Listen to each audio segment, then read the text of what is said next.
Ladies and gentlemen, welcome to today's episode, the August 13th. Wow, it's August already. August 13th, 2020 episode of The Tech Bar. It's our number 2 with my good friend Sean Lardo. How you doing, OG Sean?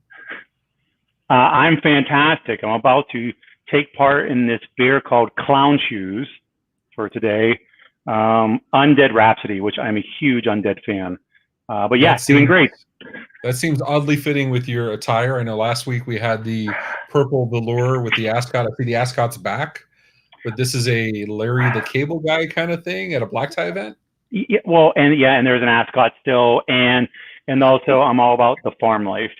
So yeah, you do love the farmers. I know I've seen you in the fields many a time with some animals. I don't want to go into what was going on, but you were definitely supporting farmland. Yes, I am. I do a lot of planting and gardening, and yes, herbs. I grow a lot of herbs. Yes, thank you for noticing, though. Absolutely, man. Yeah, I'm all about that America's farmland. I am myself. I'm drinking. I am drinking today, I believe, Bullet Bourbon Cask Strength. And actually, because I'm all about the production value today, we have our liquor cam. So I'm very proud to have that on with us today. So before we get started, I want to say cheers to you, my friend. Salute. Thank you. Welcome to another hopefully great podcast. Absolutely. So how you been doing last week? You have a surprise I'm talking about, right? Oh yeah. Also, yes, I do have a surprise. The reason why I am OG, because I'm the original grandpa now. First grandchild ever born. To me, little girl, Harper Rain, born yesterday. I still feel about 21 years young, so I'm really good. But yes, we added her to the OIT family last night. So exciting news for my family. Awesome. And for those of you that aren't OIT partners yet, she will start doing calls starting tomorrow. We have an OIT onesie on the way, and with a headset. And yes. It may be incomprehensible what she's saying, but if you talked to Sean before, or you watched last week's podcast, about hour 3.5. So, and we had I also see that, speaking of last week's podcast and train wrecks, I see Dave Coles and Corey Eberle are on this today. I see the original Matt Damon, and I don't want to say Ben Affleck no, that's not our good friends. And of course, Corey's more like a Bruce. I love Corey. He comes out strong. Sean, you like sheep too? I am an animal lover, Corey. Thank you for noticing. But if anybody I noticed that was doing any weird maneuvers under an animal, I believe it was you with push-ups under a dinosaur. So I don't know. Listen, I don't want to say they call me one bad mofo, but Oh my God. We have not been pre-gaming. This is just starting. I apologize right now. We're doing quite well. Joshua, hi buddy. What's up, Josh? And yes, Keith. You know what? No. True American has nothing to do with the Cowboys fans. We know this. So please stop with the insanity. It really takes away from your credibility. If your customers do see that, they're probably not going to do business with you. The Cowboys are not a real team. So who is Keith's team again? Is it the Dallas Cowboys? That's why he's saying this. It's not his fault. I thought he liked football. I say that as a Dolphins fan. Come on, man. I know. Well, he's still talking about how Emmitt Smith did so well. Troy Aikman's the best commentator on TV. It's really sad. So, well, enough about Keith and his mediocrity. Let's talk. We have a lot of things that we released recently. A lot of news. Yeah. So probably a good thing would be to give everybody, the crowd, just an idea of some things that we've been working on, because we have a lot. So I guess that's a toss over to me. I'll grab it. So see, that's a throw that Troy Aikman was never able to do. So and Tony Romo couldn't either. But Tony Romo, you're right, Keith. Tony Romo is the best commentator on TV. Totally agree. Yeah, too bad he wasn't as good a quarterback. But anyway, true. Yeah. So we had some awesome stuff. We finally got Snap HD up and going, and we have a good friend Daniel Overly being the first white label partner to do that over at Airlink. Talk about awesome. Yep. Those that know what Snap HD is. You want to tell us what Snap HD is? I'll give you that. It's really cool stuff. It's HD. It's Snap. No, Okay. It's actually our release onto video conferencing. That's the biggest part. So if you don't have Teams and you don't use Zoom or whatever, this is what you want to look at using. Yeah, I think, and I'll say that this way because everybody knows that I absolutely abhor saying these things, but just because we have our friends Dave and Corey in the chat, I'll say in this new normal, the need to provide video collaboration and conferencing is much more necessary. And toward that end, OIT is happy to provide Snap HD, our answer to those needs. So blah blah blah. New normal, wow. COVID. I felt like that was the price. I felt like that was the Price is Right. That was so good. Like, come on down. And speaking of come on down, well, actually, one more thing, real quick. And we have our first first customers on Microsoft Teams live as of like 48 hours ago. So how awesome is that? It's friggin' awesome. That's really awesome, considering everybody is asking about this, the ability to do so. Yes, and Corey, thank you. Salute to you too, buddy. Make sure you get home in time for your wife tonight. I don't want you to cry anymore. I heard that we can't go 4 hours because I don't want to put anybody out there, but Corey may or may not have told Simon today that he got in trouble for being out so late. So, and I heard that rumor, and it's funny because I think, like, if I recall, it was mostly Corey that kept us rolling. Yeah, I mean, we're getting blamed for this, but I'm pretty sure it was not us. It was them. It definitely wasn't us. I was a victim. I believe so. So speaking of The Price is Right and come on down, I think we have a very special guest today, as we always do. Not that our previous guests weren't awesome, but we want to keep the ball rolling, right? After they set the bar, I think they did set the bar. They were okay, Oh, freaking Corey, man! I think we got to do another one. We got the new normal going. Damn it! So we're very excited to have a gentleman who will bring a little bit of class and stature to this group. I think probably, I don't know, maybe we're setting up. Well, it's kind of like Dodgeball the movie. If you set low expectations, no standards, if something happens, we're pleasantly surprised. See, here's the thing. I have to think that if we had like a procedure and a process to do this, it might go much more smoothly. So what do you say we bring on an expert in process, maybe from a company like Eureka Process, right? Ladies and gentlemen, we'll bring him onto our video. Ladies and gentlemen, welcome Mr. Alan Edwards from Eureka Process. How you doing, my friend? Good. I feel set up after that introduction. Oh, you had no idea. We're talking about process, and there was a lead into it. And it'd be awesome if you could hear us, but we just roll with the punches. I was told tequila, and I showed up, and now I have to deliver something. Great, thanks. Yeah. So speaking of, what are you drinking? I couldn't tell if it was tequila or moonshine. There. What do you got with you? I actually have a water glass with me at the moment, but I have my teenage daughter delivering me tequila on the rocks as soon as she gets home in a few minutes. I love this man already. Make the children do the work. I agree with that. Last week I had my daughter bringing me ice cubes for my scotch. So, and that's awesome. So now I kind of feel bad because I'm doing bourbon today, but I was going to do tequila because I'm a good tequila fan. I love white tequila, a little bit of ice and some lime, and I'm happy. I'm in a happy place, and especially after 2 or 3 tequilas. So, I started doing a keto last weekend, and I started looking, and for some reason I got in my head I couldn't have bourbon. So I'm like, shit, we just started this tech bar thing. I can't have bourbon. What the hell am I going to do? I'm like, oh, it's all white liquors. I can do tequila. So I was going to be doing tequila tonight. And turns out I talked to our good friend Mike Sanders over at Unitrends. And he told me he's been doing keto for a couple of years and he does bourbon. It's absolutely not a problem. So thank you, Mike. Here's to you. I love you, my friend.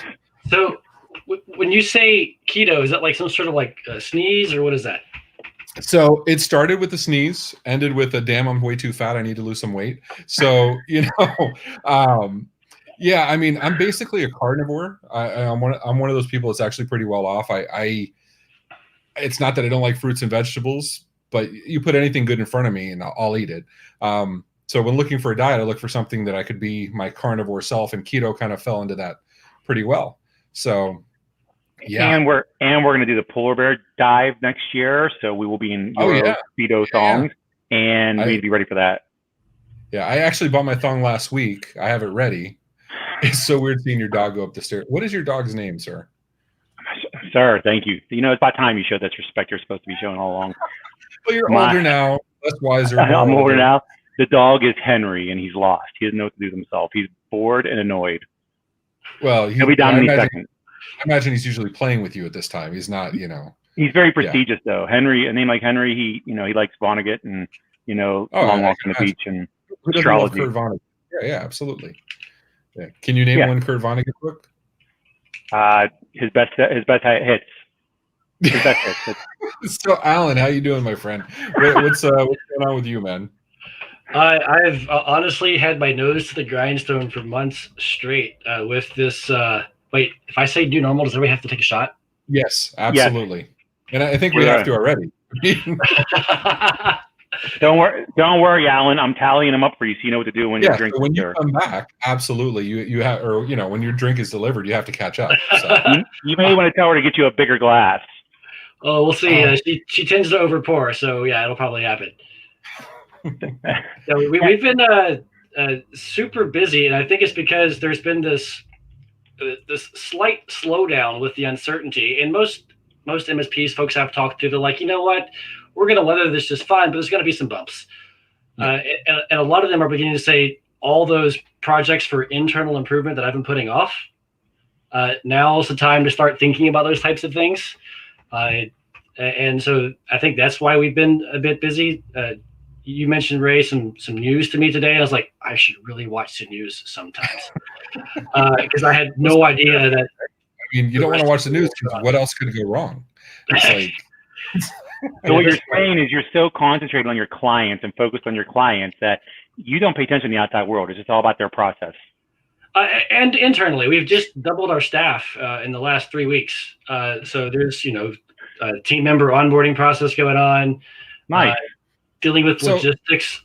So maybe we step back a little bit because I think Sean and I agree we have a lack of, what was that, like a Karate Kid, like a this gnat came in my house, this fly, and it's in my face. Yeah, I'm gonna wax on, wax off. I'm gonna catch this on TV, live on TV, or watch me Miyagi this.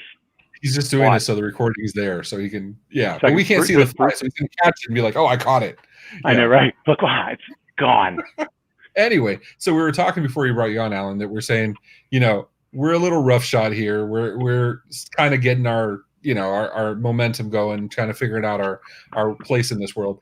But if we had a process, we'd probably be a lot more smooth. So I'm going to step back and I introduce you, but I'd like you to introduce yourself. We know your name's Alan. We know you're from Eureka Process. What the hell is Eureka Process besides an awesome name from an awesome TV show? Even if they're not related, they're still an awesome TV show. I love that TV show, by the way. For those who don't know, the TV show was about a simpleton sheriff in charge of a super high-tech, under-scrutinized technology team. So things are always going awry, and they're always like, dumb sheriff doesn't know anything, and then he always figures it out. And maybe that describes me perfectly. I don't know. I hadn't thought about that. So what does your process do? I mean, you said you've been talking to MSPs. Why are they talking to you? Are you just like lurking in the shadows, or is there a reason for it? It's a reason for everything. I've been called a plotter, so don't let that alarm you. So I retired from IT about 4 or 5 years ago. Went to Mexico, kicked around a bit, and then I had an IT company contact me, say, hey, we could use your help. A friend of yours said you really got to talk to. We started talking, did some technical work. Next thing you know, they're asking me about how to run their MSP. Well, you've done this before, because I started an IT firm, made the transition to MSP, sold it, ran the next one. We doubled in a year. Ran the next one, we doubled in 4 years. It was a larger venture. And that's kind of when it dawned on me, like, I have done this before, and there's a couple of key elements to make that happen. And to me, that was always process and emphasis on people. So just to interrupt real quick, did you notice that Ray was using fingers to count? I wanted to listen. He carried the one. I want to make sure we're giving the appropriate amount of research. And by research, I mean listening at this exact moment to find out what's going on. Active listening. Active listening is very important. So thank you, Brittany. So Alan's too humble to say this, but I'm going to reiterate. Am I correct in saying that you just said you went through 3 MSPs and made them successful? Yes, the second one was the one that bought my company. Okay.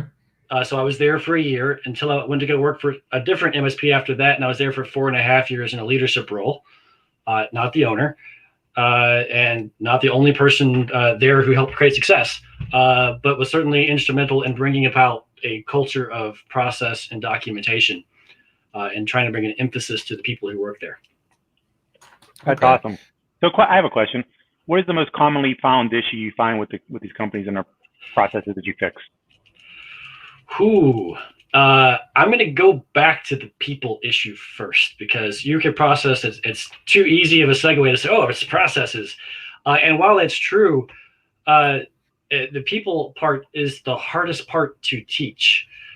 I mean, we have a freaking birthday process, because a lot of business owners really aren't equipped or don't enjoy that stuff. They love, they love their team, but they don't know how or don't feel it should be shown in a business environment. So just saying that, hey, when your team has a birthday, you need to decide what you are going to do for that team member.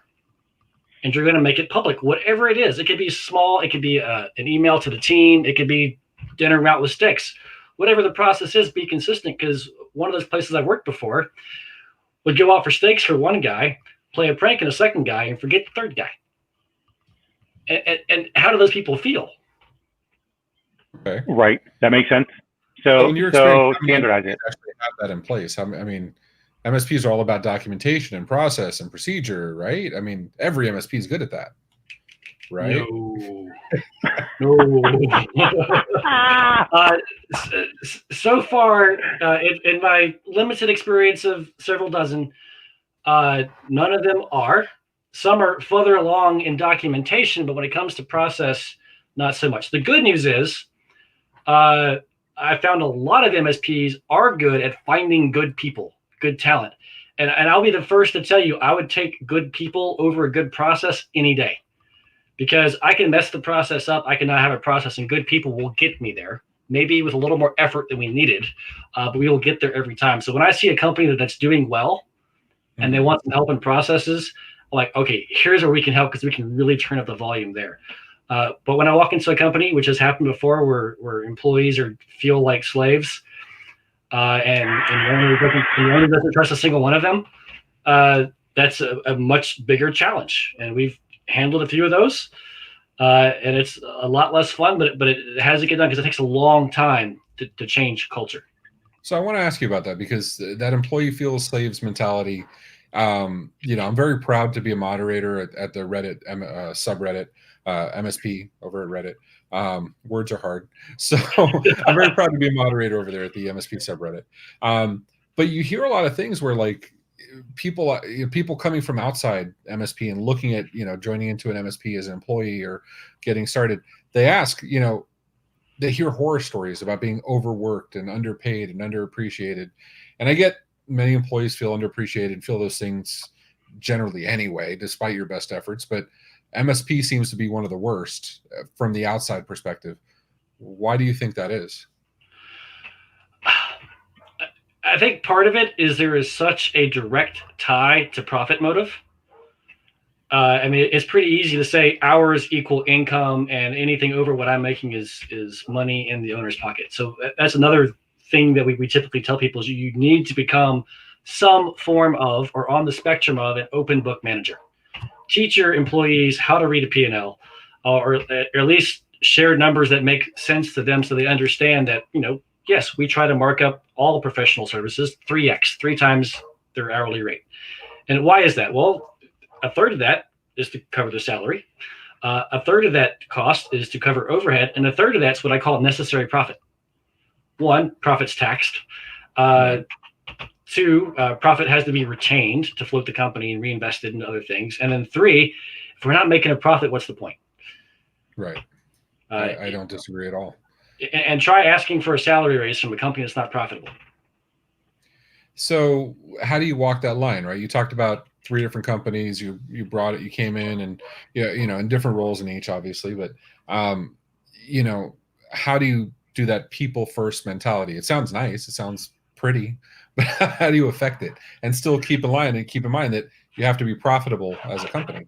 How does that happen? Well, Well, if we, frankly, for all of our clients, and even for my last two ventures where I was not the owner, I had to manage up, which is a huge challenge for probably a lot of us who aren't the owner in the room, a dispatcher, a service manager. And it depends on the owner's personality.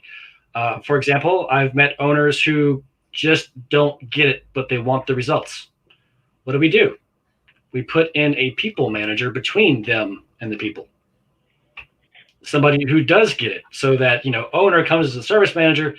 Hey, this guy is always messing up. These 18 tickets are bad. Get it fixed, because in the old days, he would go directly to the technician and just yell at them about how horrible they are. Mm-hmm.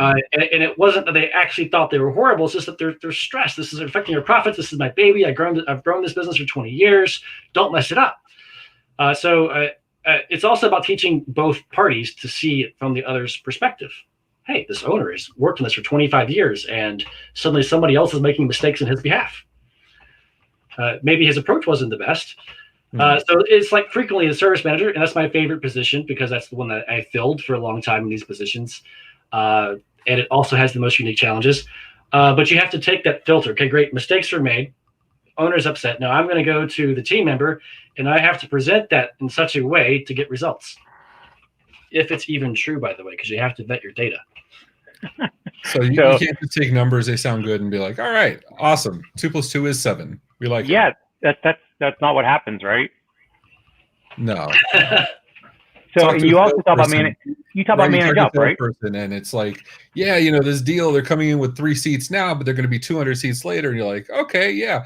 And the salesperson's all amped up on the 200 seats that are eventually closed.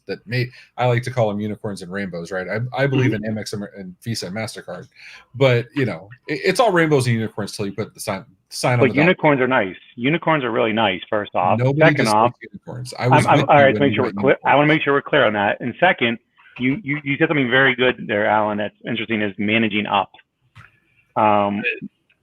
It's hard. I always found it hard to tell a business owner that's had success that they're doing something wrong if they found what their perceived success is.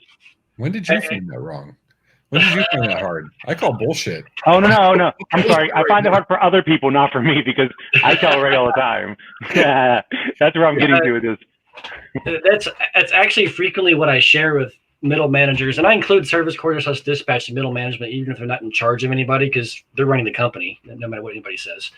One, I set them at ease, especially after I get to know the owner, which is that I've had success in my career even when I was an employee because I managed up. It's okay if you're coming in the right direction and say a professional, like, hey, this idea does not look like it's going to work out because of these factors, or because we're not meeting these core values, or you know what? I had a manager early in my career tell me, Alan, the one thing I don't like about you is anytime I send you to do something, you ask why. That sounds familiar. Well, that's actually our conversation daily, one way or the other. We ask why.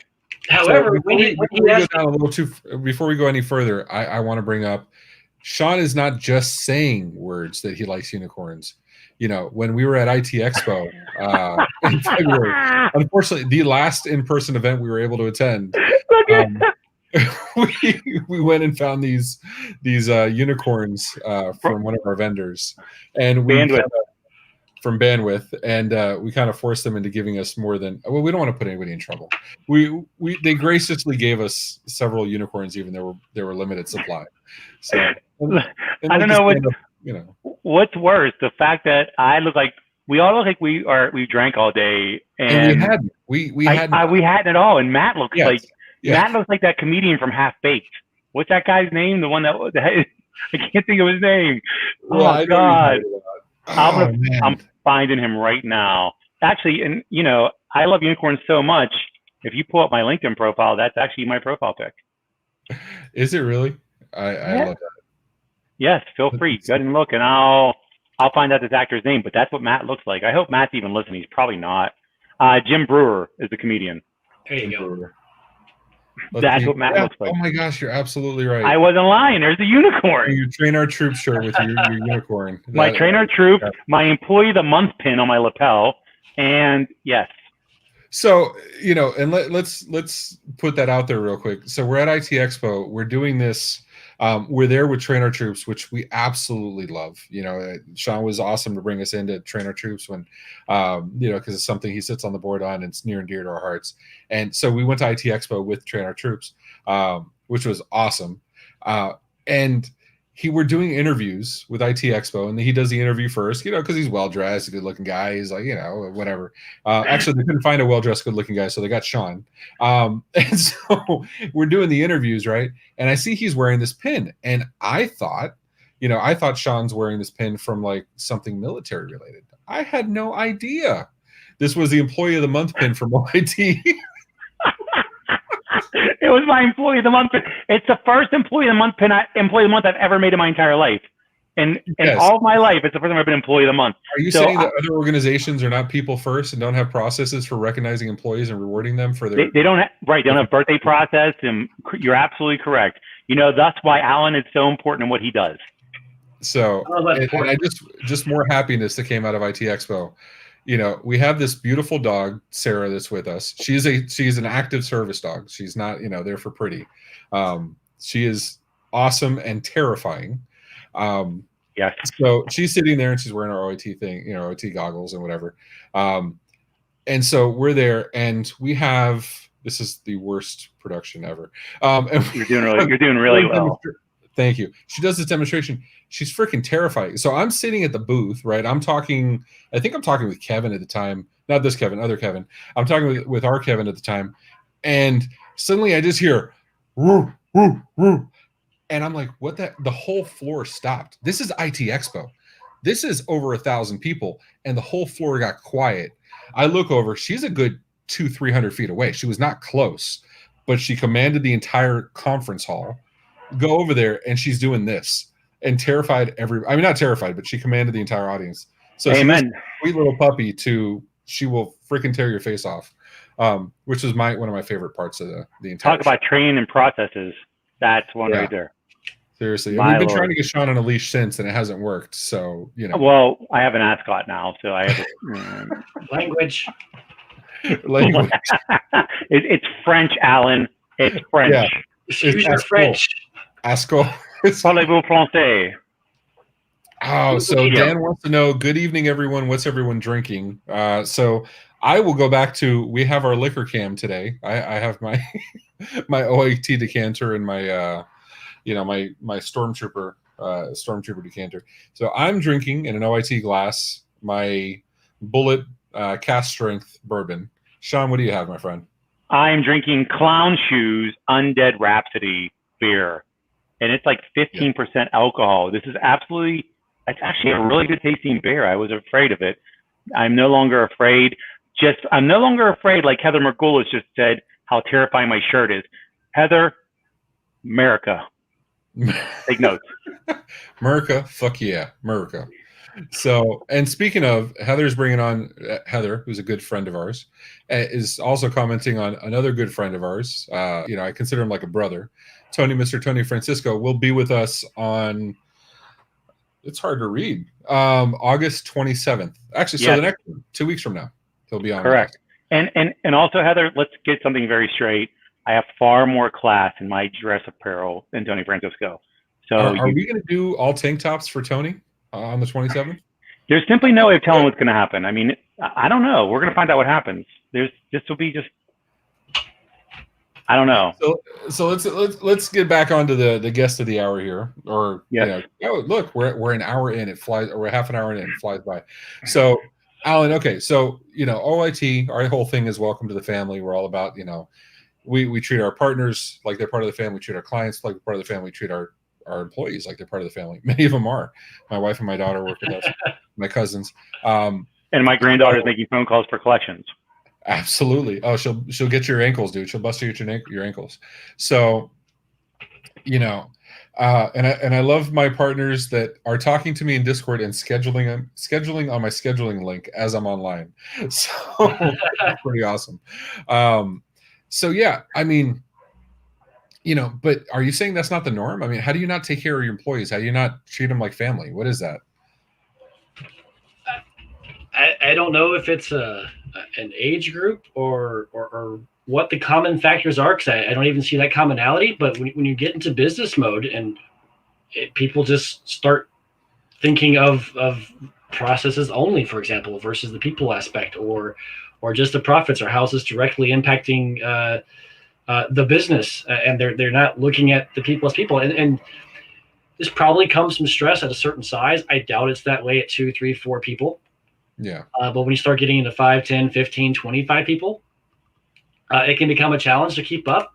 I've heard complaints before at a 20-person organization, like, well, I don't see the president as often as I used to. I was like, yep, that's how it's going to work. That's part of the equation. That's a change we have to go through.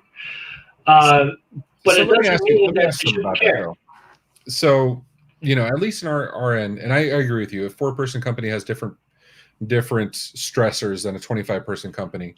We're about 20, 21 right now, and we have 2 open positions right now. So we continue to grow, and we're growing in different ways, right? Before it was all in the same office. Now we're, we have multiple offices, right? Sean's out of Pittsburgh. I'm out of Miami. The next 2 hires, we don't care where they're going to be. They're going to be literally anywhere in the country, or in North America. We're good friends, Canadians, happy to have them too. But the stressors are much different. But I don't know. I look at it like I had the benefit that this wasn't my first job. This is my 6th or 7th company that I've owned. This is my, I had the benefit that when I came into it, I didn't need to do it out of generating profit. I did it out of love. I really enjoyed what I was doing, which I think most MSP shops, most IT shops start off like that, right? They love doing IT. They see a revenue opportunity. They start doing IT. It's far fewer that start a business and say, we're going to take this amount of funds, this amount of capital, start a business. We have this profit model, these projections for the next 5 years. That's far fewer, right? Mm-hmm. So, but my thing coming in was, I worked for the Miami Police Department for 10 years in the communications unit. And I loved the people I worked with. I loved my job, but it was one of those jobs, any large organization, right? 3rd busiest in the Southeast US, over 4,000 employees, 1,000 sworn officers. And like anything that size, and local government, and like anything that size, you have 1,000 bosses. I'm exaggerating. We have a ton of bosses.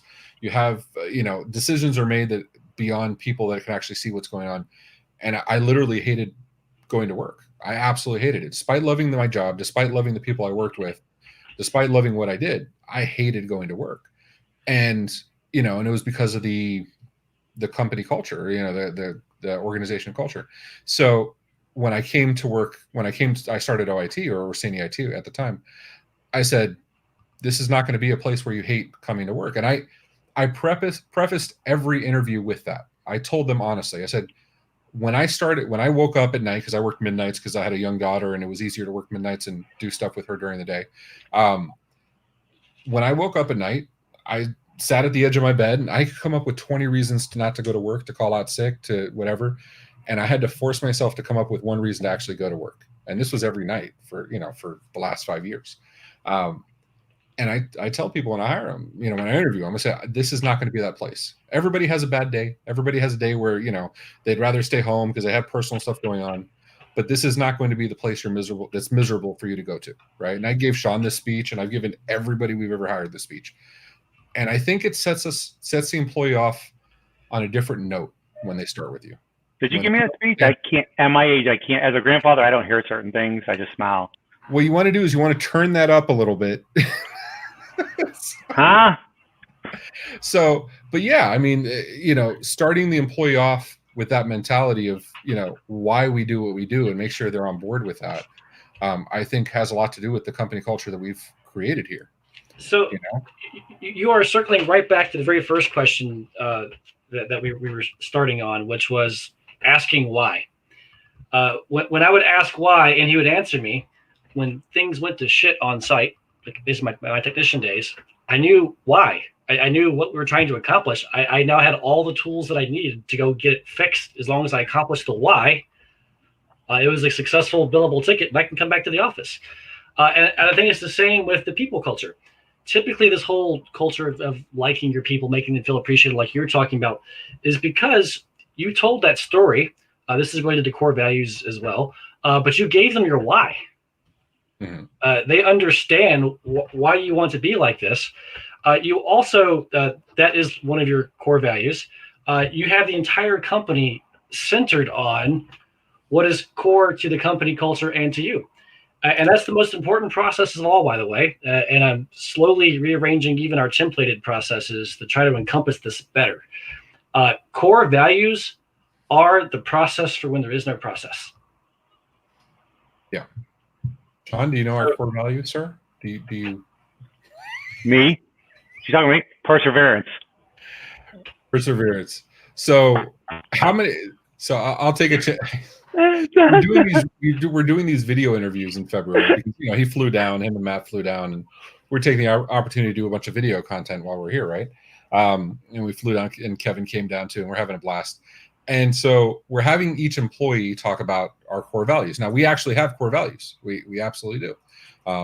And I'll put it up because Josh Lieberman called bullshit when I said we have over 7,000 documents on absolutely everything, and I showed him exactly what I was talking about. So we have core values, and of course, Sean, one of our core values is persistence, not perseverance. So Sean does this beautiful interview. He's very good on camera. Today is not a good example, but he's very good on camera.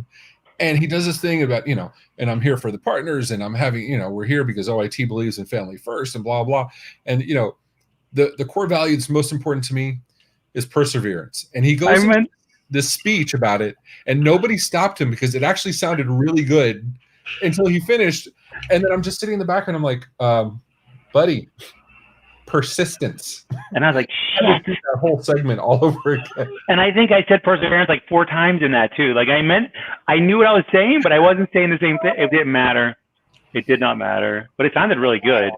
Fantastic. And by the way, we have Jay Garcia in the house from Florida Vets. Nice. That's who he is. And you're right. I am the man, Jay. I am the man, America.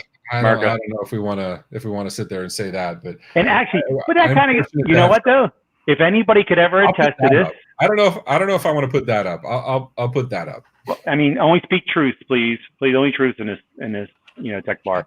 But I would say this: if anybody's going to attest to culture, it's a Marine that served, because in the military, the one thing we learn is that camaraderie, that brother and sisterhood, and everything is cherished. Every aspect. One thing I learned immediately was whoever worked for me, and I won't say worked for me because we were all shoulder to shoulder regardless, but we all talked about, I knew who their spouse was. I knew what their favorite color was. I knew those simple things. People don't realize how important that is because it shows a genuine interest in who you're with. And it's the simple things in life that make so much more, they're so much more invaluable. Yeah, I couldn't agree more. So, as we go back and I see our good friend Heather here, and Heather's also going to be on with us. I don't know why you're going to highlight that too. See, you're so, man.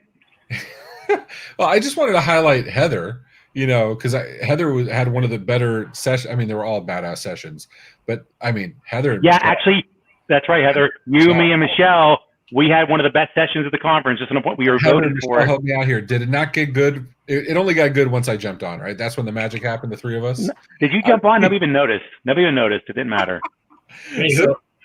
So Heather's going to be with us at the Tech Bar on October 8th. She's going to grace us with her presence.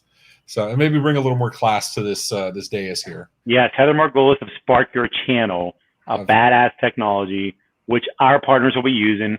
That's my plug for you, Heather. You're welcome. You mentioned that in the beginning, huh? That all of our partners are now going to get access to Spark Your Channel.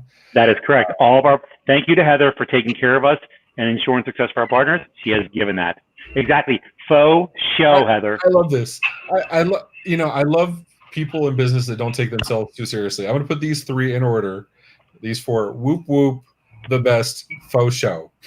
And then wait, one more. There's one more there. There's one more. Not the last one. Nope. No, we were good with the margaritas all around. What the? Dude, listen, this is hard, okay? This is not the easiest thing. You drink in one hand, mouse in the other. You tell me how good you are at this. Hold on. First world problems right there. So core values, right? You Alan, you talk about how important they are. How often do you see core values when you talk to a new MSP that you're working with? Almost every time. Really? Awesome. But seeing them and living them or actually doing anything with them are 2 very different things. This is why why I love Heather right here. I'm texting Heather right now to tell her about herself. You know what? I'm doing something you're not doing. I'm taking a screenshot of that. I know I could have just done this with my mouse, but I'm taking a screenshot of that. That's becoming my LinkedIn profile picture. That's... You know what?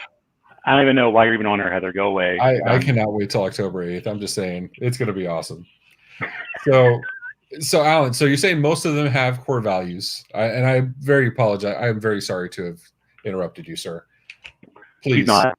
I live with women. I'm used to it. Speaking of, Sean, how many? So you're at what, number 17? Number 17? Use your fingers. Use your fingers again and count. You have 19. Yeah. What's 3 minus 2? Anyway, so 1. On recording. Yeah, there you go. So you have 4 daughters, 4 beautiful daughters, right? Thank you. Which is amazing considering, you know, the stock, right? So you're a beautiful man. You'd make an ugly freaking woman. I've seen you in a dress. You'd make an ugly woman. I don't know. I have really good calves. So you have 4 daughters, and now you have a granddaughter. Correct. There's like zero testosterone. It's you and Henry. That's it. Henry and I, we hold the fort down. Henry's fart and you, and that's yeah. He's a disgusting dog. He has great etiquette though. Yeah, no, but yes, lots of women in my life. So Alan, I understand. I don't really have much of a say in most things I notice anymore. That's why I constantly ask Ray why. Because I'm sorry. Were you still talking? I zoned out.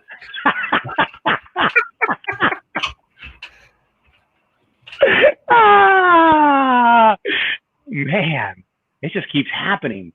I had 1 sip of tequila and it's on now. Sorry. Oh, you had your tequila? Whoa! Catch up. Absolutely. Here's to the new norm. I hate you so much. Yes. Oh, I think I need to top this off over here. Oh yeah, I need one of those. Yeah, I learned very early. I had the benefit of awesome examples. My parents started a real estate company in 1975. I grew up in that company. Still, you know, it's still standing today, which is phenomenal. But, you know, I have pictures of me at 4 years old, like in there answering phones and stuff and whatever. And I bring up my children, you know, they've all come up in the company too. Even my 7-year-old has a desk at my office since he was 4. I miss my office. Anyway, I have a real office, not just this place. But I remember my father would celebrate every success with his team. Absolutely every success. He, you know, when they hit the first $1 million year, he bought Mont Blanc pens for everybody and said, look, this is the mountaintop at the top. For those that don't know, the Mont Blanc pens have the French Alps. You know, they have the Mont Blanc, the white mountaintop at the top of the pen. He said, we've hit the top of the mountain, and he gave pens to everybody, right? As a token of appreciation. He'd do these amazing parties at the end of every year. He wouldn't go out to a restaurant. He would have, you know, either Sonny's Barbecue or whatever. He'd have music. And when I started DJing, I think he got free entertainment. But he'd have these events either at his house or in the parking lot of the office, and he wanted everybody to bring their family. This wasn't a company party. This was a family party. And if you were an employee of the company, you were family, and their family was your family. There was no distinction. But he always had these little tokens of appreciation. So, you know, my dad actually, this was his, rest in peace. You know, this was given to me. It says, Ray, now that you have seen the mountain, enjoy the view. Or now that you have scaled the mountain, enjoy the view. So he always did these little things. He had these little sayings. So when we had one of our successes, the first thing I did was I got these OIT decanters. I got these OIT glasses. And, you know, it's just something to remind me of my dad and why we do what we do. I've been a little overly practical. For our last success, we the team got 49-inch ultra widescreen monitors. Oh, which ones did you get? That's not practical, sir. That's awesome. Lovely. Can I tell you about the 2 49-inch monitors I dropped within 6 months? I'd say Ray be happy to break those. Are you wise to shortage? So I bought, and I'll find the photos because Lord knows I have too many photos. I bought these 49-inch monitors, and when I bought the first one, beautiful 49-inch curved. Beautiful docking station, powered USB-C, even a pop-up hello camera. I mean, beautiful. These Philips Brilliance ones. I bought 2 of them. And when I go to open the first box of the first one, I'm doing an unboxing video because I don't do anything easily. And first thing that happens, I put it on my desk and I hear crack. And I said, and this is on video, by the way, which is great. You can see my face as my face changes, and you hear crack, and I said, "Oh shit!" And sure enough, I unboxed it, and it was destroyed. And so, Amazon and Amex were really cool about it. We got it swapped out. I got the 2 back, so I will share here how I mounted them. And like I said, I missed my office. And this is actually when I was doing an interview with Glenn Brinteson at Train Our Troops. But those are my 2 49-inch. So when we started doing the work from home, I'm kind of a Star Wars nerd, if you can't tell. So when I started doing the work from home stuff, I said, I don't need to buy new monitors. I should bring these home, right? Let me be responsible. Let me not spend extra money. There's no reason to, right? And I undo the first one. And apparently when I mounted them, because I haven't been a good tech for 20 years already, when I mounted them with the hook plate upside down. So as I undid the screws, it dropped and cracked the first one. And so I went home and I said, you know what? I think the best thing I could do is leave that other remaining monitor there. So there's one left and just get 2 new ones. And I got 2 34-inch. I didn't go double 49 this time. And I'm happy I did. But yeah, I do not have good luck with these. So what 49s did you get? The Samsung CRG9. Ooh. They're a little hard to find these days. I got some reverbs for the team, and one of them came in as an HR9 instead, which is less resolution, which I wasn't stoked about. But they'll offer me a refund if I want to package it up, ship it back, and then not be able to get a replacement. Okay. So I'll probably keep it. So I'm being told that we have to do our game. We actually have a game planned for today. We have entertainment. Yeah, we and by planned I mean we talked about doing this. So there's absolutely no homework was done. But I asked you guys both to bring pieces of paper with you, right? And I'm going to start a sentence. You're going to write the end of the sentence, and we're going to put them up at the same time when I call it out. All right. And those of you at home in the chat, please, by all means. Why am I intimidated by it now already? Alan has me intimidated. He's like licking his top of his pen. He's like it's. He didn't bring a pen. He brought like a notebook. He has like a stethoscope. He's got a telescope. He's got anything else that ends in scope I can't come up with. Like, or is it ending cope? Is it ending cope or scope? Yeah. Speaking of coping, I got my coping right here. Speaking of the new norm. I love that Alan came up at the exact right time. Oh, talk about timing, my friend. Oh. So the first sentence we're going to start, and those of you at home, please, by all means, play along. And I'll count out before you show it. So don't show your answers, right? And everybody should post their answer too, because this would be fun to probably look through. As I'm making up these that questions. Way I can see your answer. Okay. So Alan is full of surprises. Be careful. Big hi from Alexander Maxey. See, now I'm even more intimidated by this whole thing. How is it, Alan? I got my posse with me now. Oh, Alex is the man. I should have him like pinch hit for me here. Right? I do smart. No, Alan, put your face on. Now it's going down for real. So the first question: the most dangerous thing to an MSP is, and I'll give you a few seconds to write something down. Yeah. Yeah. Did you hear me, old timer? You need me to repeat that? The most dangerous thing to an MSP is. All right. So on the count of 3, I want you guys both to show your answers on the screen. All right. Oh, 1, I hope you can read it. 2, 3. Oh man, look at that. AR. Sorry, it's A/R. Accounts receivable. Okay. Yep. All right. Accounts. So I'm not going to give you a pass there, Alan. Why is AR so dangerous to an MSP? Well, MSP is all about recurring revenue. If you have any AR, you're screwed. I mean, if you let something go from month to month and just not paying, you have to shut it off immediately. I don't disagree. And I love Alan because Alan's one of my people. You know, I talk documentation, I talk process. I do that till I'm blue in the face. And Alan's like, that's my freaking job. So I love it. So bad VoIP service. God, I love Glenn so much. I know. So your phone got shipped out today, Glenn, by the way. He won a T54W for CCS 2020. Actually, he won a T57W. He asked for the T54 because of desk space. So, you know, but we take care of our people.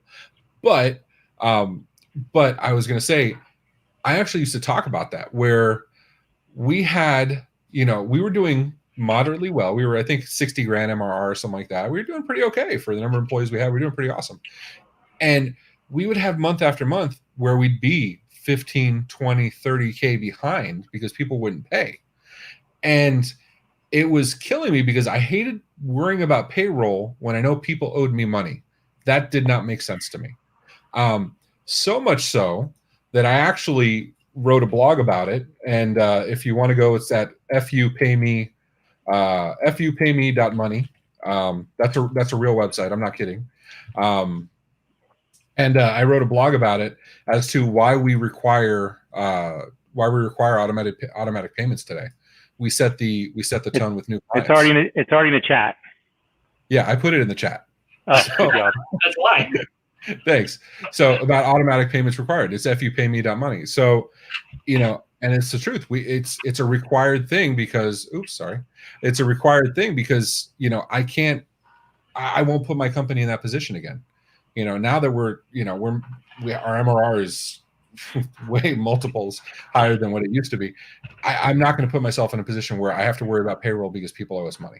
It's funny because in the LinkedIn announcements that I saw, we talked. I made a comment that, hey, I'm a genius. I'm not usually that egotistic, but if you learn from your mistakes, I have made so many freaking mistakes in my past that I have to be a genius by now.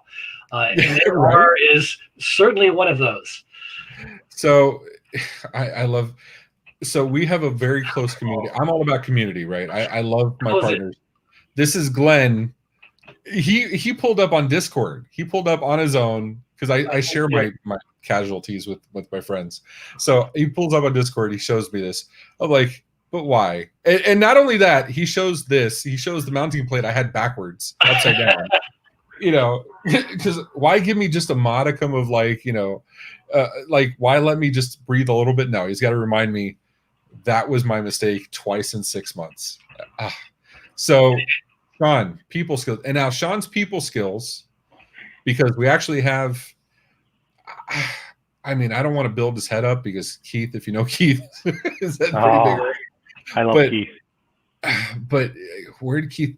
So Keith's answer was, I think, was very much in line with your answer, even though your answer was people skills. And I think Eric is right in line with that. But I'll let you explain it. So people skills, kind of a little broad maybe, but I'll drill it down right now. But I've noticed from MSPs, all my friends that are MSPs, they have a difficult time identifying with people and their needs and their values. One of the biggest problems we see all the time is people trying to generate leads. They don't know how to they don't know how to acknowledge their demographic and to get the word out for what they're really trying to say. So, and then it comes down to, as a matter of fact, I'll throw Josh Lieberman under the bus again. He was the guy that said in one of our meetings on everything MSP group, he said that people in his neighborhood are different. You have to physically go see them to close business. That's not there's no one set way of closing business. There's no one set way of creating a relationship. As a matter of fact, Alan, you're probably a great definition of that. I met you from an introduction to somebody else, all virtual, and we became very cool about it. You even sponsored the conference, our CCS 2020 conference, because all virtual. There was never a time we sat down and talked to each other in person and had any in-depth conversation face to face. It's always been like this. Mother is the necessity of invention. And to Alan's comment as well, I almost wrote down ego as my first response before I put AR. If I was going to answer this question myself, I think that would have been my answer too. We get this, I don't want to say holier than thou. We're so used to being the savior, right? You know, you can only hear a client say so many times, "Oh, thank you so much, you did this." And you start to see signs of stuff where you know the answer. They start to say something, you know the cause of it before they even finish their sentence. You get very, very good at that. And you start to get this complex. And it's hard not to. it's hard. I don't want to fault anybody because it's really hard not to, right? One of my favorite sayings in the world, Robert Oppenheimer, besides the Manhattan Project, but one of his sayings is genius sees the answer before the question. And that's one of my favorite things because it's not about clairvoyance. It's not about prognostication. It's about planning, preparation, experience, so that when the issue comes up again, you can identify it more quickly, right? And Malcolm Gladwell talked about this with Blink and, and Outliers. He talked about, so, you do this so much and we get so used to that. There's only so many times that you can see malware or see symptoms and identify malware immediately. And you can almost hear it in the air before the customer opens their mouth. I don't download anything. You're full of shit. And it's so hard to keep your calm. It's so hard to remember this is the billionth time for you, but maybe they're saying this because they're ashamed. Maybe they're saying this because they really did not understand what they did. Regardless, they're looking to you for help. Could you imagine if you went to the doctor and they said, hey, you're an idiot? You know what I mean? Although my doctor has called me an idiot a couple times. And he's not wrong. But you know what I mean? But that can kill a company, right? If you make it so the client's scared to call you because they don't want to be made fun of. They don't want to have a bad customer experience. We're a service industry, right? And that can kill a company. I don't disagree. And that goes to internal as well. Your staff comes to you, and heck, this applies to relationships as well. You ever get in a fight with your significant other and it took 3 words? It's because both of you just played back every past argument you've ever had, and you started here. It's so hard to forget that. Yeah. It's the same thing with the reporting malware. You've had this conversation 18 times. Let's just go here. But you have to walk through the process. And this is why I have been called in a derogatory tone a plotter before, because I have learned to say things or ask things to set up the conversation to get them where I want them to be. They have to go through the process to get there. I talk to my staff. One of our core values is understanding. Not, don't listen to what the customer is saying. Understand what they're trying to accomplish and affect those goals. And it's the same. It's very similar. It's very much in line with that. I don't ask questions. Usually, when I ask questions, because I know where the answer is going to go, I'm just trying to get you there with me, right? Right. I know that I need to get this answer, and there's a right way to ask you the question where I'm not going to get a real answer to the question, to what I'm asking, and there's a right way to ask that you will understand me and then be able to answer properly. And that goes from the help desk, that goes to accounting, that goes to administrative, that goes to finance, that goes to every department in the company, either talking with an employee and a coworker or talking with their end users. It's the same thing, and when we negotiate, and I'm sorry to all our partners out there, Sean, how many times have we talked to our partners and we said, we knew what the conversation was going to be before we started, we said hello. Right. And if you're in sales enough, you know the questions they're going to ask, the concerns they're going to have, and they surprise you every once in a while. Right. But our job is to be prepared for those things so we can help them. Right. And that's the same with end users. You want to have the answers ready so you can help them. Well, isn't it about 80 to 90% of the questions and needs are usually the same? There's a variable of 10 to 15% maybe that's unique to the conversation because you're in a select business. You're providing a select set of services and tools. So it's not quite the same. It's always the same thing. So it makes it relatively easy. However, we have to be a therapist regardless. And our number 2 core value is relationships. We value the relationship over the finances, over the transaction, over the tickets. So that's always our default. Make them feel good. Well, none of us are in sales. Why are you muting me? Stop muting me. Because Keith says if you don't communicate, you can't fight. It's communication is overrated. That's why I mute Sean all the time. And that's not just lip service for the show. We do this all the time because Teams lets anybody mute anybody else. So we mute each other all the time. I just turned down my hearing apparatus down. That's all. Yeah. My Fandango hearing apparatus. The real thing I want to know is, do you have the tennis balls on your walker yet? No. No, because I have a wheelchair. Red and gray. I got you, my friend. What's funny though is with muting and communication though, there is a lot more than just lip service or talking. There's body language. There's lack of presence. Just not showing up. I have business owners who think that the way to a man's heart is to write a check, and there's probably an amount that's true for. But at some point, they really want to know you care instead. They do. They want to know that, and you should care. We talk about those relationships, right? You talk to every MSP in the world, and why should a customer select you? And they all say the same thing: personal service, faster service, better support, and they mean it. I'm not demeaning that at all. They absolutely mean it. Mm-hmm. But you got to remember that, and you got to make sure your entire company is on board with that. And that is harder. You mentioned that 20, 30 minutes ago. You mentioned. Now it's not, I know my customers. One of the things that frustrated me when I brought on Sean and Matt, and even Brittany right before them, was that I knew all my partners. I mean, I'm still really good about knowing my partners, but now Sean knows them. He's their first touch. He has good relationships like Dave and Corey, right? They were freaking monsters. They were awesome last week, and they were awesome at the Comets. Matt Damon. I'm sorry. Matt Damon and Corey. So, but I hadn't had a chance to meet them. So Sean tells me, oh, you got to have these guys on. They're really funny. They're awesome, whatever. I hadn't had a chance to meet them. And that terrified me as a business owner, that you have these levels of abstraction, but you have to, you absolutely have to. That's not accurate what I said, by the way. What I said is Dave is really smart and there's Corey. And Corey will bring his wife on. That's what you said? No, Dave brings his wife on because Dave's wife is the decision maker. Bring his wife on next time. I got you. Yeah, well, I mean, because he's already grounded, so he has to bring her so he can. But that's the thing, though. But that's what I'm saying. You need to be able to trust your staff, right? Your employees, that they're going to give the same level of care and have the same relationships the way you would have. I'm going to say something outrageous to create some discussion on that note. I have this Teams channel called Shit Alan Says. I replaced it. I have exclamation marks. I'm not actually cursing. It's pronounced shit though.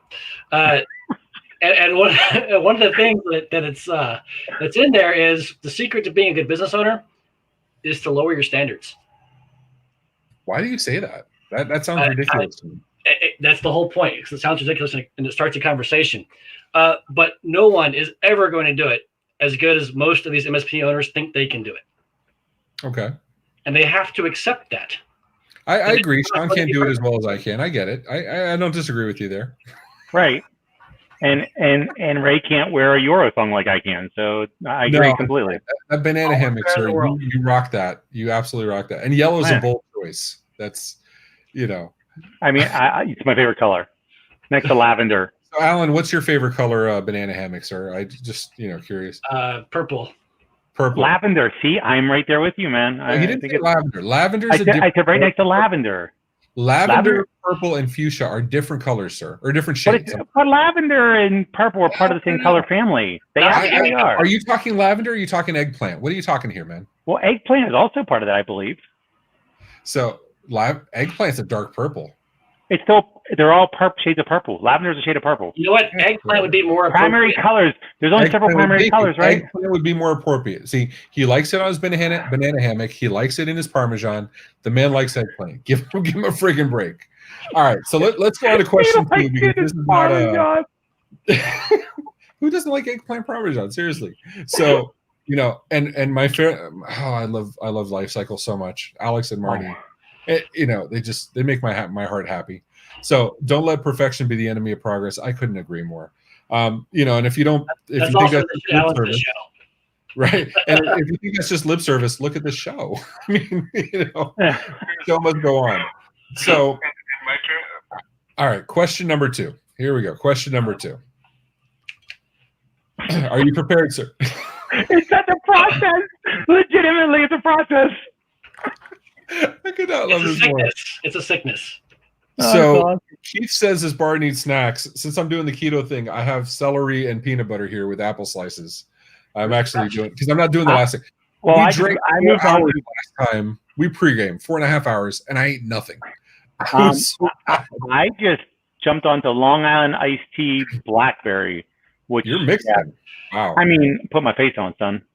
Yeah. All right. So question number 2. Put your drink down, pen up. All right. Question number 2. And I want to see the audience. I want to see what your answers are. And Keith, I'm looking at you because you have brilliant comments. I mean, if Keith is not the invisible third person, and Alan, you don't count because you're a guest, right? But if Keith is not the invisible third, staff member of this show, bringing in the knowledge, I don't know what is. So he's a 6th man. He's a 6th man. There you go. So the question is, or the statement is, the best way to make a customer smile is, and let's try to keep this on topic, please. Let's put the eggplant down. Let's try to keep this on topic. I mean, eggplant. I mean, right on point. The best way to now, Alan already wrote this down. You need to step up, Sean. So the best way to make a customer smile is, Glenn, I don't disagree with you that they're awful snacks. I actually enjoy them. I do. Like I said, I'm not one of those guys that like hates like healthier stuff. I do. My problem is I eat everything. So, anyway, and I'll have a T-bone later. So anyway, so we will go. We started with Alan last time. Let's start with the Mr. Grandpa, Mr. OG Pappy. He's still writing. He's figuring out letters. Can we do this in English, sir, not cuneiform, if you don't mind? So the best way to make a customer smile is, Sean, be the answer. With a heart. With a heart. With a heart. Alan, I don't even know where he's going with that. So Alan, I have really bad handwriting as well. I can read this to you. Oh wow, I can't even. Okay, hold on. Acknowledge. You wrote a freaking piece. Acknowledge sperm when you go into a relationship. Can you read that to me, sir? Acknowledge them as a person, and that you are here to help. Acknowledge them as a person that you are here to help. Simon, besides you calling out Corey getting in trouble with his wife. Good job, by the way. And Brian mentioning, give him a $200 gift card. Well, because he was a winner from CCS, so we gave out Alan a $200 gift card. Brian, thank you, Brian. Yes. Oh, and I can't even acknowledge that. That's my cousin Danny. He's a porting manager in the company, and everything is porting. You remember those seagulls? Were they seagulls from Finding Nemo? They were the mine. Seagulls. So if you ever have the opportunity to talk to Danny, and I absolutely believe you should after you've had a lot of drinks and maybe, a couple pills, when you talk to Danny, if you say the word porting, if you say anything around the word port, if you're on a cruise ship going into port, if you're drinking port wine, he will jump into port, and that'll be the conversation for the next several hours. Like the Swedish chef. The Swedish chef, like pork the pork the pork. He's like port the port the port the port. It's amazing. Port the port the port the port the port the port. All right. So we'll go with Sean because you were the shorter answer first. Oh my God! Yeah, I'm not going to size shame you, but you were the shorter answer. So what the fuck was your answer? What did it mean? Be the answer. First off, everybody's looking for a reason why they're dealing with you. When you go to the doctor's office, you want somebody you can trust that relates to you, and they listen to you, and they come back with their expert opinion, and they answer and solve your situations. People feel happy right away. If you're at ease, you're happy with them. Here's the opposite example in his doctor's office. Ask a question, and the nurse says, "Let me get the doctor." That's true. She's not the answer, though. She's not the answer, though, right? The doctor's the answer. Be the answer. And please, for the love of God, if we could, just like the new normal. Oh, here we go. New normal. Damn it. Just like new normal and COVID. If you could do me a favor, just if we can ban, 2020 has been bad enough. We've had killer bees. We started with the fires in Australia. They weren't bees. They were hornets. The murder hornets, right? We have so much bad in 2020, right? California is on fire again. So if we could just not say, if we can get rid of, that's a great question. If we can stop saying that sets off my hairs. It's just, you can acknowledge somebody without, that's a great question. It sounds so condescending when you say that. Anyway, sorry. Well, that's a great point, because what I was going to say is. That's a great point. So, all right. So Sean answered his. Alan, I can't even pretend to remember what your answer was. Can you repeat it again, sir? There's something about eggplant. That's so funny. I'm going to say the part that was different than Sean's only. Okay. Acknowledge them as a person. Okay. Acknowledge them as a person. So I agree. Normally we talk to not people, and this time we're talking to people. Can you explain that a little bit? Ticket number, please. All right. Can I remote in? Great. All right. There, that's fixed for you. So I get to Kelly. Versus, hi, Jane. How are you? Oh, I'm sorry you're having that problem. That's going to suck. I don't disagree at all. We had that call this morning. We discussed that exactly this morning. We did. We do morning stand-ups, right? Sean, you want to talk about this? We do morning stand-ups, and that's trying to, because we're fully remote since March 15th. So back to a great culture is that we do a morning stand-up every morning to check on our whole entire team, our family, make sure everybody's good, get everybody started for the day. It works out well. And we start with a joke. I will give a shout out to Brittany Laura. Brittany Laura, our director of operations, she's done a great job in keeping a structured conversation. This is not somebody that started out wanting to do public speaking. This is not somebody that started out wanting to like lead a group, and she has stepped the hell up.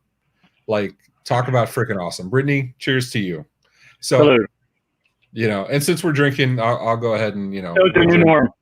We'll drink to the new norm. We'll drink to the new norm.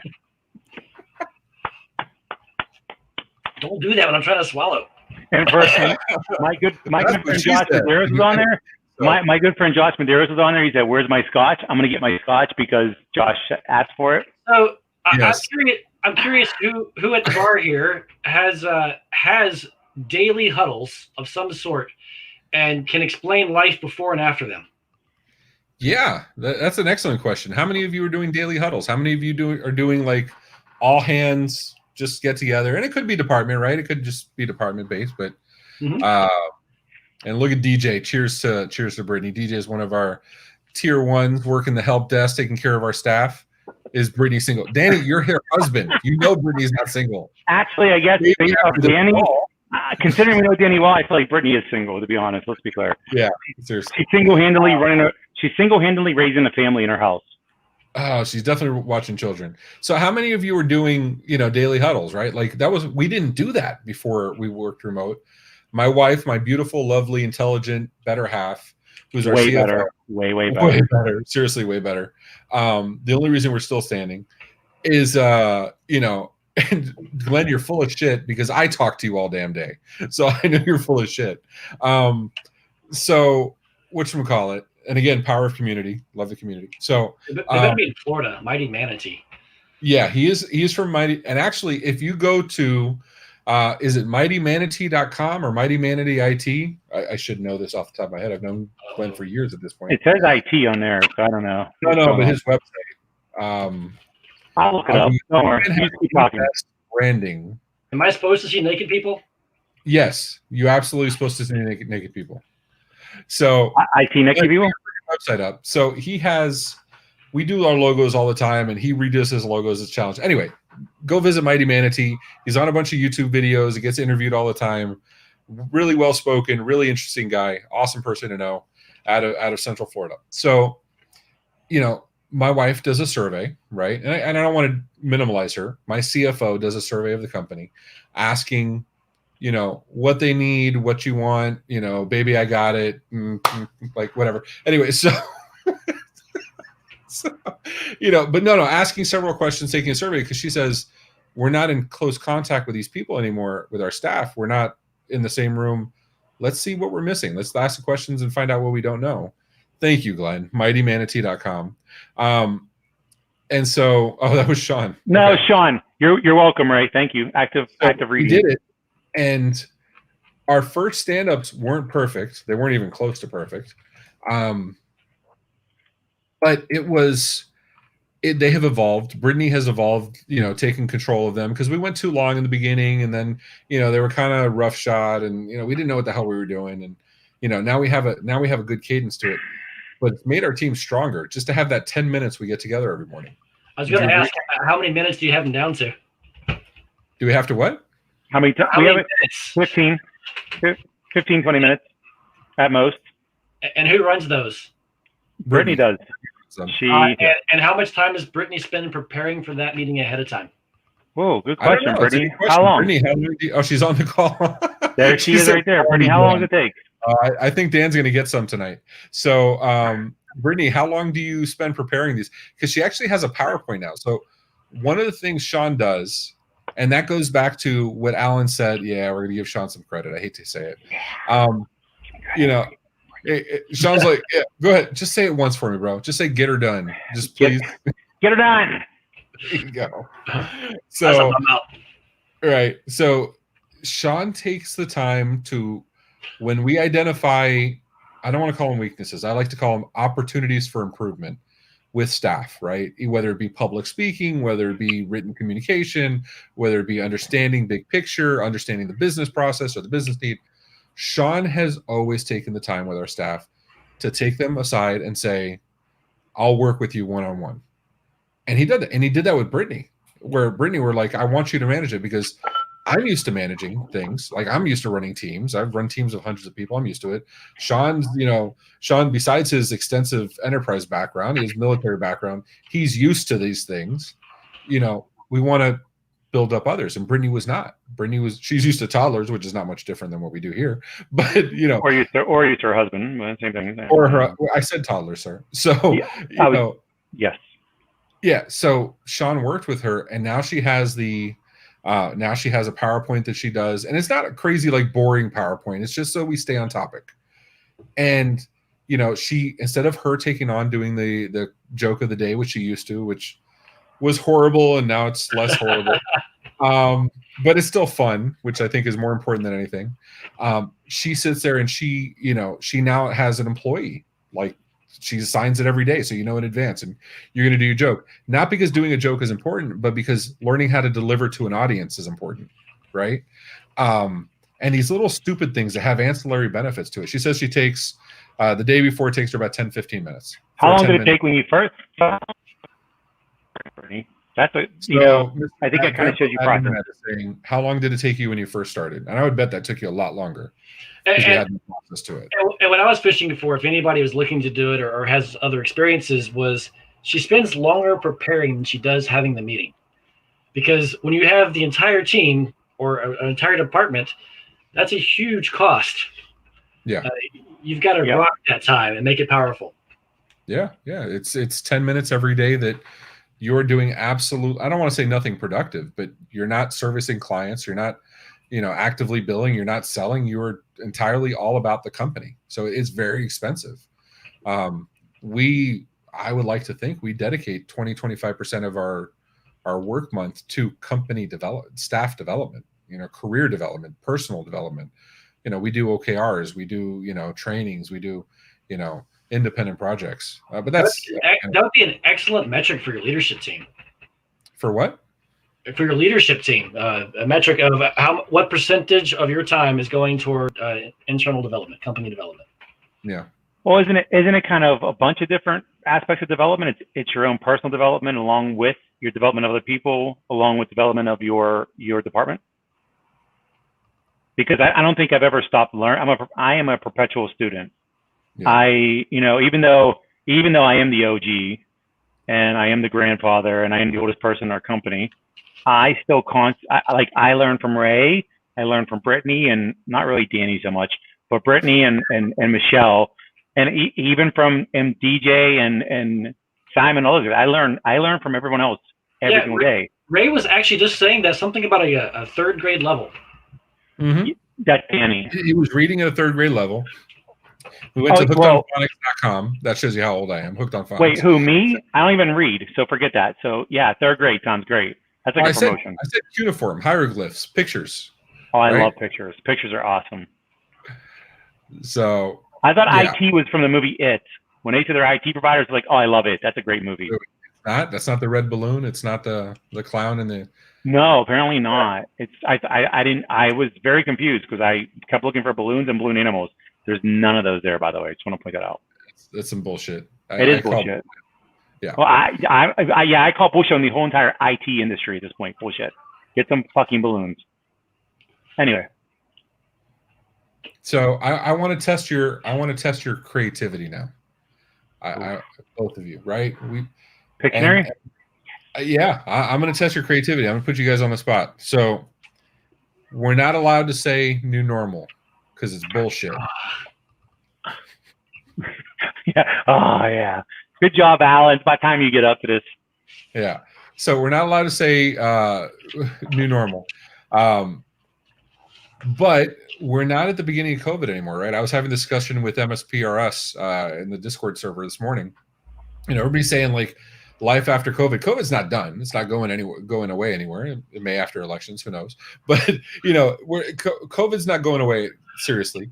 So, but we are not the same as we were in February, March. We went away from just trying to figure out what the hell we're doing to now we have to actually plan and do this. So I don't want to call it the new normal because it's played out. I like to God, stop it. Oh God, new norm. Here it goes. Thank you, Alan. Again. So, Well, we'd love to discuss the new norm here, Alan. You're such a dick. So What? I only said new norm. does it count if we put it on screen? So anyway, Mute Sean now. all right. So we can't say that. We can't say Voldemort, right? So we can't say. So what would you say call? What? No. You're gonna give liver damage to the freaking. I said Voldemort. I said Voldemort. No, I don't know. What's that mean? I don't understand. Can you please put that in English? Sorry. He who shall not be named. He who shall not be named. Look.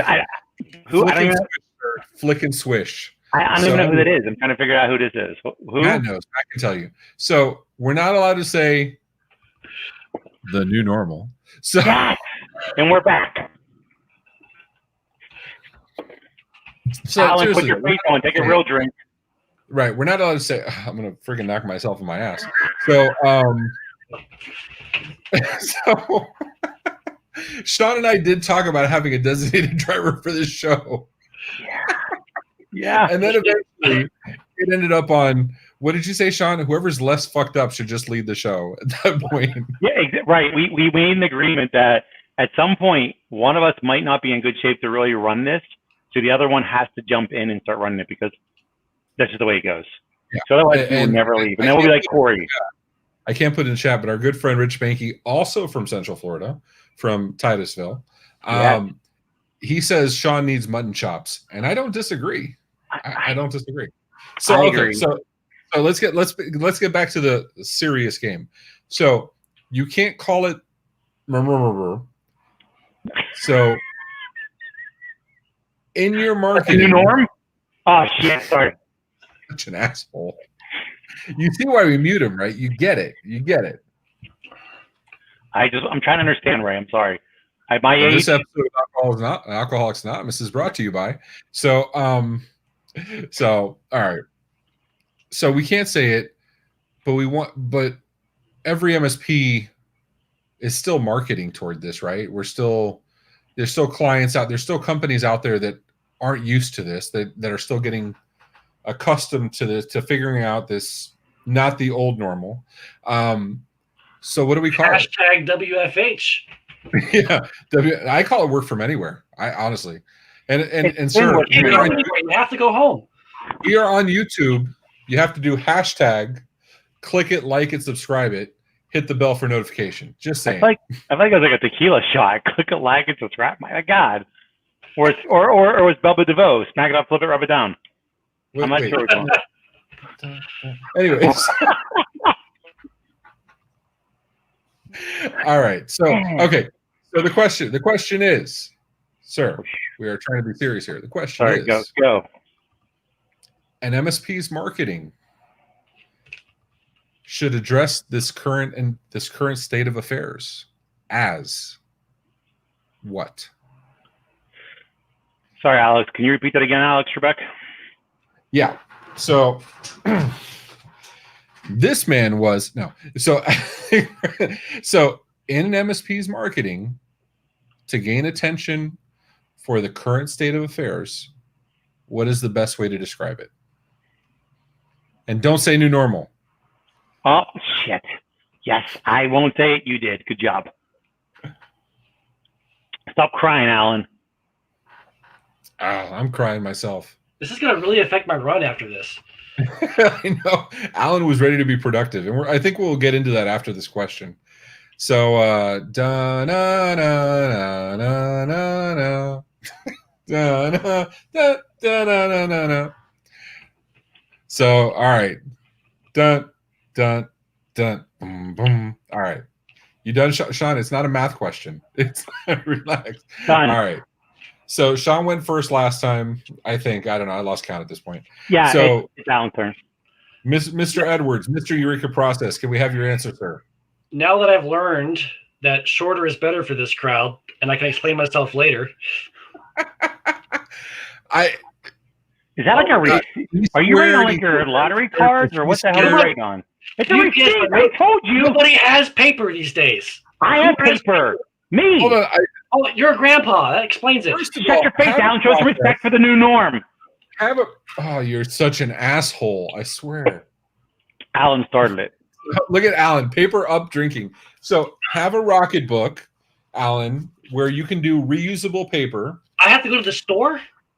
No, man, Amazon has I'll it. send you one. So we have these reusable notebooks. You know, We write on them with friction pens. We give them to all employees.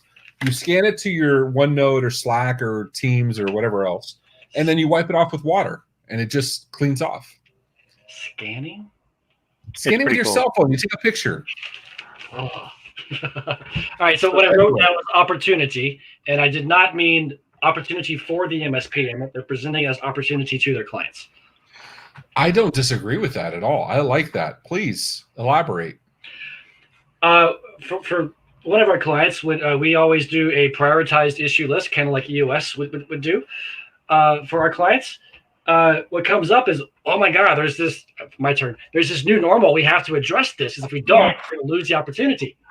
He's still drinking. Look at that. Yes, good job, Alan. I want to call attention to when we talked to Alan in the green room before this start, and I'll take a drink in a second. When we talked to Alan in the green room, we said, look, you need to have a drink. And he says, no, I'm drinking water. I'm going for a run later. And Sean's basically beating him down, right? Like it's homecoming and it's their last date before he goes off to college. Like he's beating him down. Like, you have to have a drink. You have to have a drink. And Alan's like, all right, fine. And now Alan is the one that's poking the bear. Alan's the one calling it out. I love you, Alan. That's awesome, dude. You're doing a good job. I'm good at not starting stuff, but I've got to finish it once I do. Absolutely. So you were saying in this new norm. Go ahead, please. Right. Yes, that's it. So it's an opportunity for their customers, the small business, medium business owners, this is their chance to gain efficiencies. Whether they're work from home, whether they're coming back to the office, they're looking to cut costs. And the answer is not fire your MSP, by the way, and most of them haven't. Right. The answer is, look, the new norm is not going. It's hard not to say it once you realize it, right? Damn you! Let's go! Let's go! It is not going to work going forward. You can't come in here and just say, "Oh, we need to migrate to the cloud," or "Oh, we're going to do a quarterly business review, strategic business review using Lifecycle Insights," who we love. You have to find a new way to do things. These people are possibly hurting. They're going to have less clients coming in the door. They have their clients are possibly shutting down. I mean, because they're mandated by the state to do so. This is different. So we have some people who are actually packaging, for example, technology cost optimization. You know what? Say that again. Hold on. Those were a lot of words. That sounded really professional. Say that again. God, technology cost. You lost me at hello. You lost me at hello. You lost me at new normal. Please. Yes, you did. God, this is a horrible meeting. Several of us are packaging the technology cost optimization. That sounds important. Technology cost optimization. All right. So it sounds like a lot of nothing. And the byline is, let us help you reduce your technology cost. Because that is what people are looking for in this new economy. So let us reduce your what? Cost. Operating cost? So is it about reducing money though? Is it about reducing cost, or is it about gaining efficiency? Yes. You're helpful, sir. You're helpful very much. You know what? You're like technology cost optimization. We're going to talk about in marketing reducing costs. Yes, a lot of people will think of that as cutting bills, slashing, but when you go into there as their business consultant, which us MSPs are, you're going to look for those things like, hey, look, you're paying $300 a month for a T1 line. You should really be paying $150 for cable, whatever the case is. And did you know that if you move from server premise-based to Azure, you're going to save electricity cost. You can actually move around, change your offices without the need. It's a few $100s more a month. But with all these efficiency gains you have working from home, you've changed the conversation and you've monopolized on the marketing in this new economy. That's a good play. Good job, Alan. Very slick, sir. Very, very slick. Yeah. So, Mr. Lardo, you have an answer. I'm almost scared I to always see. I always have an So, answer. and to repeat the question, what are we saying? What are we saying instead of the new norm? Well, first off, so wait, you have to read it verbatim, right? I Right, said new right. norm. There. Drink your drink. Whatever you did. I'm sorry. Yeah. I know you have to go to the urinal. Drink your damn drink. You're in a glass now? What the hell? This is Scotch. I'm drinking Scotch, and I'm Okay. drinking beer because I put my face on. You know, in the new norm, that's what I do. So you're just missing bourbon. One bourbon, one Scotch, one beer. Yeah. Yes, exactly. Just One drink. tequila, 2 tequila, Okay. 3 tequila, 4. Is So that what we're doing? Wait, You don't have. word anymore. Thank you. Oh yes, your Oh. tout is awesome. So you are required to read my answer verbatim, right? What? You're required to read my answer verbatim. No, hold on. No, I can mute him. See, that's why we mute him. Alan, what tequila are you drinking, sir? I think it's just Jose Cuervo Silver. Okay, I have a bottle 1800. All no, right. it's Don Julio. Sorry, Don Julio Silver. That's what I bought. Dig, Sean. I unmuted you. Go ahead, Sean. Repeat it. Go ahead. Oh no, read my answer, Ray. That's your job. Go ahead, Vanna. So I'm going to do this because I have some audience members, some of my friends that love to hear this. Okay, can you? The new norm. Thanks, Stop crying. The new norm. So we have to do 2 shots, right? That's twice. My tequila glass is being refilled. I'll catch up. Fair enough. All right, I'll take Sean off since I know he has to go do something real quick. So Alan, maybe we can get some business going. Maybe we can talk here. So Eureka process. Let's talk about what Eureka process does for MS. I'll say new norm. I love your daughter. She is well trained, sir. Do we want to give a shout out to your daughter? What is her name? Tinley. She just left, but I will tell her this happened. Absolutely. Thank you, Tinley, right? Yes. Thank you, Tinley. Awesome. We appreciate your service. We could not do this without you in the new norm. Thank you. Is this available for playback later?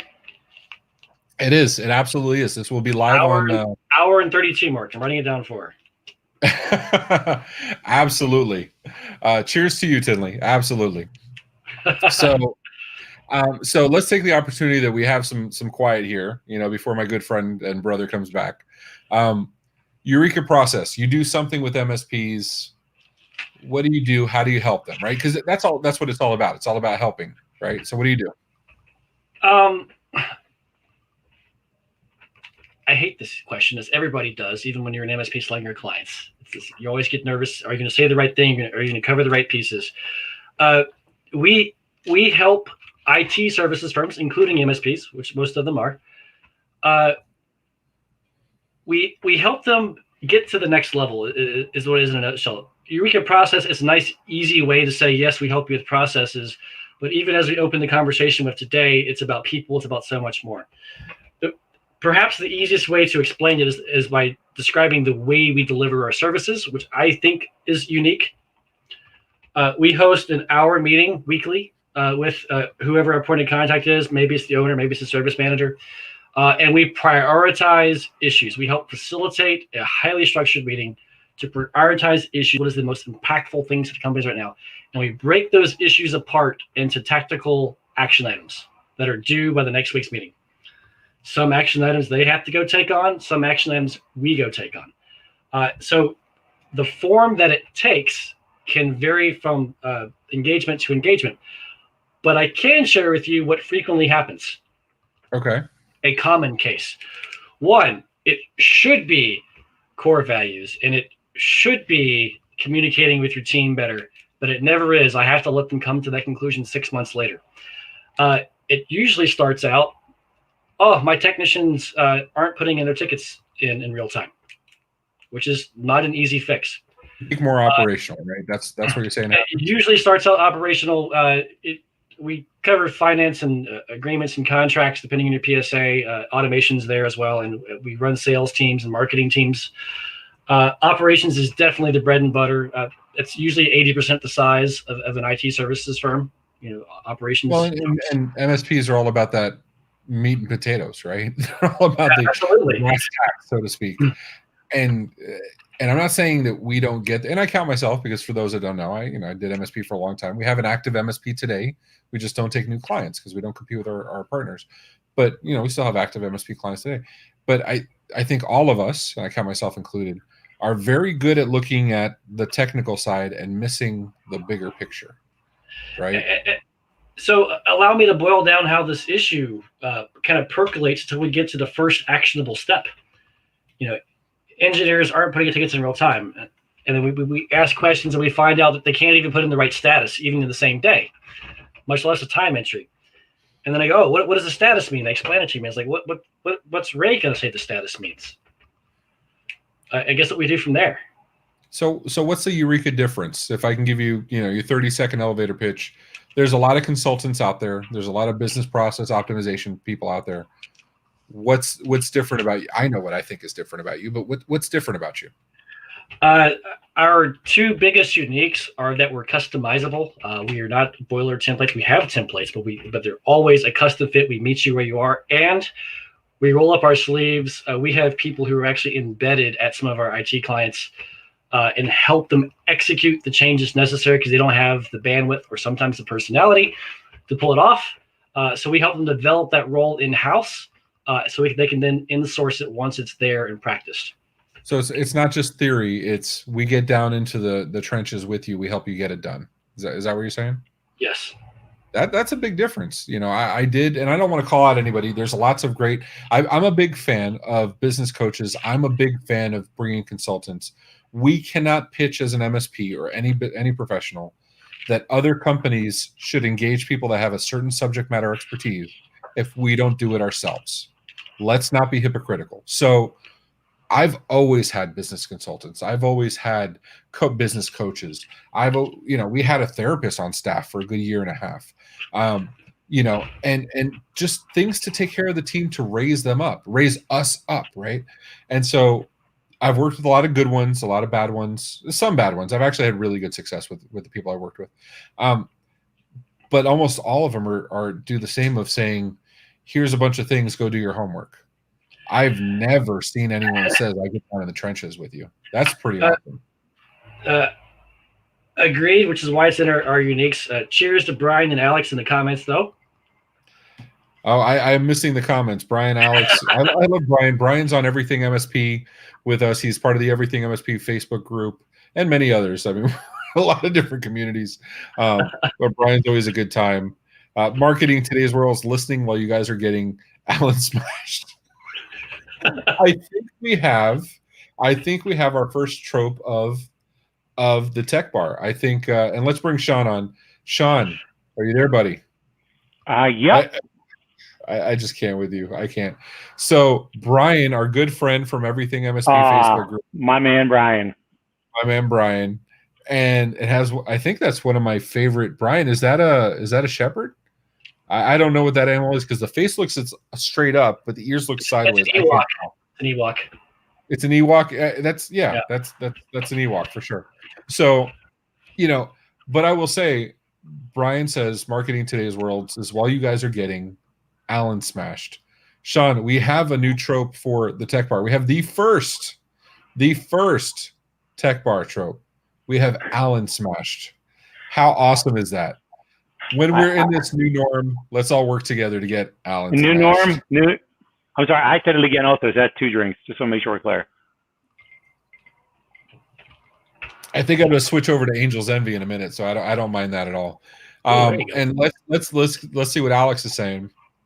In a few words, Alan, get that elephant in the room and make barbecue. First-hand experience. Get that elephant in the room and makes barbecue. Are you saying, sir, that you take lemons and turn into lemonade? Are you saying what's going on here? Earlier we talked about managing up, and I had some success in my career because I wasn't afraid to manage up. Well, it's even easier now that I'm a consultant because if a client fires me, I have dozens more clients, so I can actually say what needs to be said. Again, it's okay. There's tax. You're not the boss anymore. You can be free.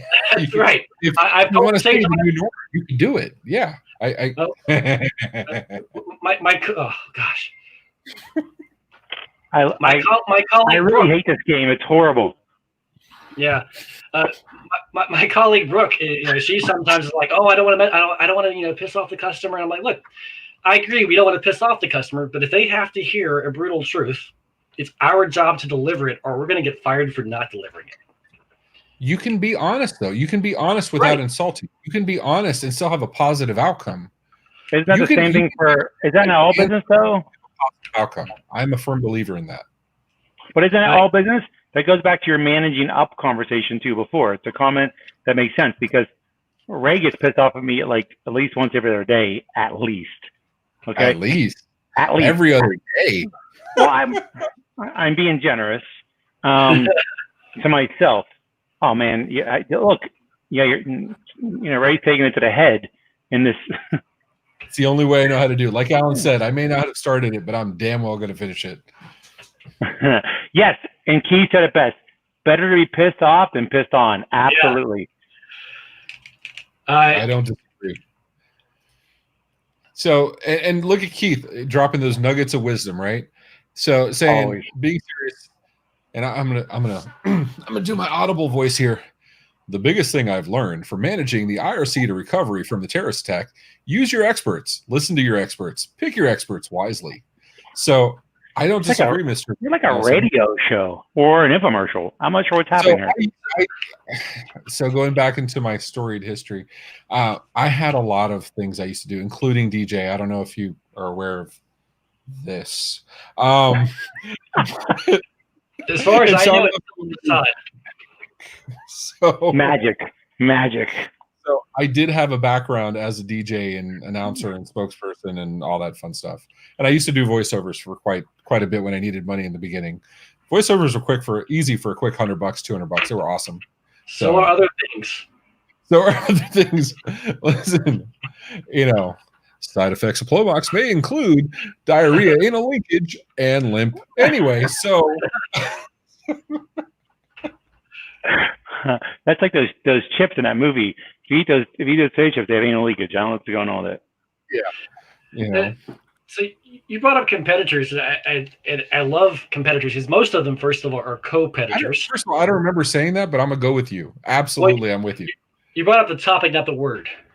Oh, okay, sure. But it's funny because people ask me, like, okay, well, those who have had coaches before, they're like, how do you differ? And we say what we said about our coaching competitors. I got you. Okay, coaching competitors. There are no VoIP competitors. They're often imitated, complicated. Well, you know what, Alan? In the new norm, there's none. You're right. I have this whole glass waiting for you, gentlemen. So, and can we all just take a moment to relish that? Can we all just talk about in a world where there's no VoIP competitors? Like how beautiful would that be? I'm just for your profits, right? That new norm I can get behind. Cheers, gentlemen. Cheers. Salute. So twice in the last week, I've been on a sales call. I hate calling them back because what I usually do is just like, hey, let's start working for you for an hour for free and see what you think. And then they usually ask me stupid questions like, how much do you charge? How does it work? So I can answer that, but let's give you an hour of value first so we can do the rest, offline. Because there are no stupid questions. And there are definitely stupid questions. I've heard many of them before. And I get the competitor question. How do you compare to X? How do you compare to Y? And what's funny is usually who they list, I know personally. Right. And it's a small circle, right? It is. And you talk about VoIP, but like BVoIP, George Bardisi, I talk to him all the time. We talk to our friends. We have a good friend over at Citricom, right, Sean? Yes, we do. It's a small world. If our friends at SkySwitch, we have friends out there. It's a small world. It's not like it's stay away from us. That's not how it works here. Absolutely. I'm the same with our other coaches. We all have something different to offer. We are not offering the exact same thing. It probably does make sense not to have more than one at the same time in that space. Yes. But after a while, you get what you can out of them. They all have different philosophies. I've learned from many of them myself. I've had coaches in my past who I'm very nervous about one of them because I have a really good memory and I don't always remember what I'm ripping off.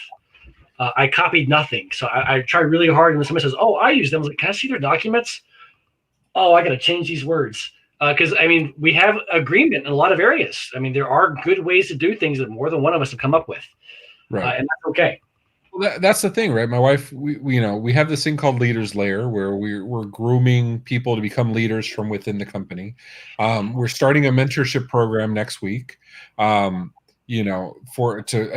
those people that are so inclined to raise up, to get the benefit that we're dedicating our personal times. And but one of the things we used to do in Leaders Layer, we'd assign a book every month and we'd read it. And Sean, I don't know, you look like you're in a horror movie. I'm scared for you, bro. There may be something behind you. Don't go upstairs. And I'm back. So, I'm not. Anyway, if you go upstairs, you're going to see a big sign. It's going to say the new norm. I hate that. I really hate when I read that sign that says the new norm. Dick. So my wife was asking, my wife noticed that she would recommend a book, I'd recommend a book, and whether it was Simon Sinek or whether it was Malcolm Gladwell or whoever it happened to be, right? And I have I literally have a whole stack of books, and you want to talk about real good sci-fi. We'll start with Serenity, Firefly, the best TV show to ever make. So absolutely, number one. They messed up that movie, though. They could have been so much better in that movie. The song about Jane Cobb. My daughter's boyfriend got it printed on a lithograph, and I have it ready to frame. When he was the hero of that planet, yeah, that was great. Yes. So I love this guy. He's a nerd like me. So whether it's Nigel Moore saying price, package, profit, whether it's Dan Siegel, and I think Bob Coppage is in one of these. Oh no, this is for my son. MSP Secrets Revealed. Bob Coppage. Bob Coppage is on a lot of these books. I know. That's how I met Bob. Right? We have Sell Like Crazy that my good friend Sean Lardo got me. But you hear the same. If you start reading on the same topics, you start hearing the same themes. Yeah. So it's hard not to say you're not copying anybody else. You're just recognizing good advice for what it is. Can I tell you? Say that again. Can I tell you how I met Bob? Yeah, tell us how you. What about Bob? Yeah, Corey did last week, so we're on. Okay, so we're at DattoCon Paris, and there's this get up at 7 a.m. and run crap, which 12 people showed up for, 10 of them athletic, and there's Bob and I. We go for a run through Paris in the dark. These guys are super fast, no man left behind, well, except for the fat people. And so Bob and I look at each other, we're like, which way did they go? I don't know. We're going to take 2 rights and hope it leads us in the right direction. It all worked out, but the folks at DattoCon left us behind. And Bob and I thankfully got back to the hotel an hour later, sweaty and sore. But that one, we talked about his book and some thoughts about writing books and such on that run. That was pretty cool.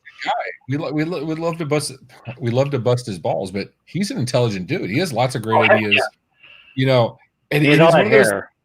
The sage advice, but he doesn't take himself seriously. So you look at him, and you're like, oh, okay, and I love that. He had what though? We're not going to talk about Bob. Bob hasn't attended one of these things yet, so Bob's we've explained him. Forget him. We had Bob's story, and I don't want to rehash it. If you can find it in the 4 hours, good for you. But we had a Bob story last episode. We have a Bob story this episode. Maybe that's our recurring theme. Maybe we're finding our cadence. Maybe we're finding our, our structure here. And Bob's our cadence in the new norm. Bob's your uncle in the new norm. Yeah, that's two. That's two. Shoot, too. So, we have 11 minutes here. I don't disagree with you, Alan. I'll call them out by name. I did Chartech. I did C-Level. I had some private guys from Action Coach and from some other stuff. I absolutely agree. And actually, I want to talk to Sean about this. I want to give Sean and I'll take over the screen for a minute as my dog walks in the room. Yay, working at home. Sean, Alan, you don't mind if we take you off screen for a few minutes? Do you mind? Yeah, sure. All right, go. Yeah. So, we want to give our guests a break, right? It's a 2-hour thing. We're going to be respectful of time. We're going to get off at 8:30 in 10 minutes. We don't want to push anybody too hard. So, but Sean, you've worked with other companies. You've seen this before. Like, the same advice comes up over and over again. It's not so much the advice you hear, it's how you affect it, right? It's what you do with it. And Agreed. Different coaches get it done differently. I love Alan's approach. It's not, here's some stuff, go do your homework. It's, I'm going to get in the trenches with you. We're going to do it with you. How awesome is that? I find that to be very endearing because it's something I grew up on. How can I and actually you yelled at me yesterday about it, being in the trenches. If you're not in the trenches sometimes, and it's hard to see it when you're at the 30,000, mile high view and you're looking down, you have to be involved and you have to be next to your guys. I think something we've always done that's pretty strong is we've always been shoulder to shoulder with other people. We've done very well today. And because it's hard to know what they're going through, and it's hard to know, well, we're all one person, and we can't possibly see what's going on across the board. I think it's always been, I think it's a good thing. I think it's to be shoulder to shoulder, and Bob does do it. Actually, Bob, when I first started talking to Bob, he said, I'm going to be devil's advocate on everything. And he wasn't even lying. He's literally he's a dick. He's devil's advocate on everything, especially in the new norm. There's a point where you have to acknowledge the opposite point, right? Like, you can't be a good boss and not see the other person's point of view. You can't be empathetic to your client and not acknowledge where they're coming from. You would not have made the same decision, but you have to understand where they came from.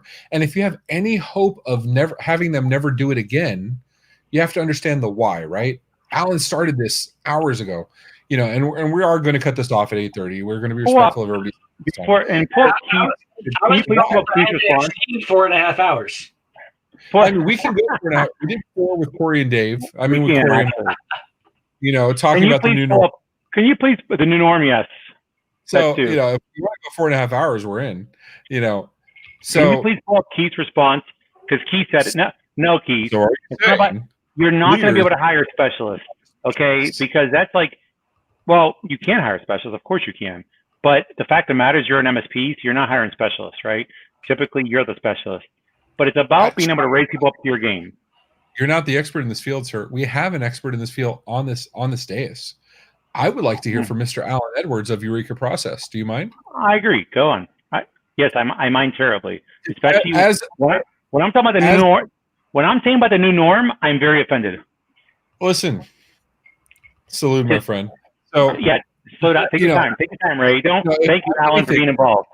I'm a magnanimous leader, absolutely. And if I know anything, it's that I know my people have their specialties that they're better than me at. So I want to hear Alan. Alan, what do you have to say? I agree. On what? First of all, Keith's response on the screen, I do fully agree with you, Keith. You hire a specialist. And yes, as an MSP, maybe our tech team isn't as specialized as they might be in some others. But they're still the specialist of being techs.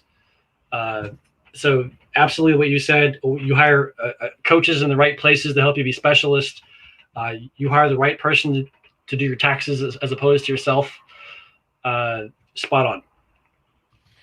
Yeah, and I mentioned this, we kind of have to, right? Like, you can't acknowledge that a client needs a specialist without acknowledging that that an MSP needs a specialist. You can't know everything. If you start a business and think you know what the hell you're doing, you're full of shit.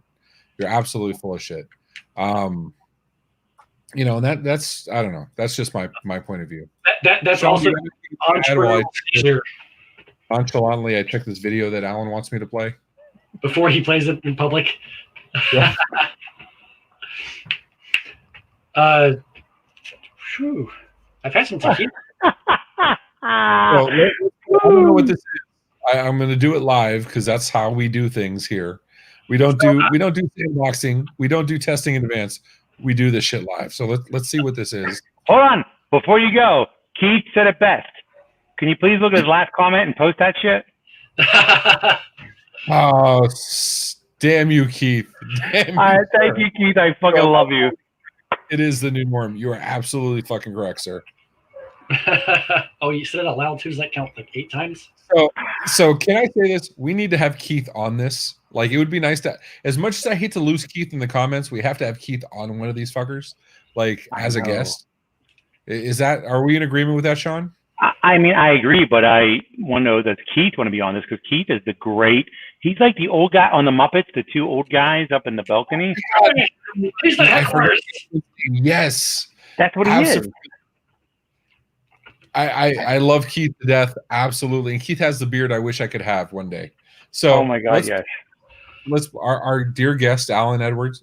Let's play this that he shared with us. I have not seen it. This is a blast from the past video.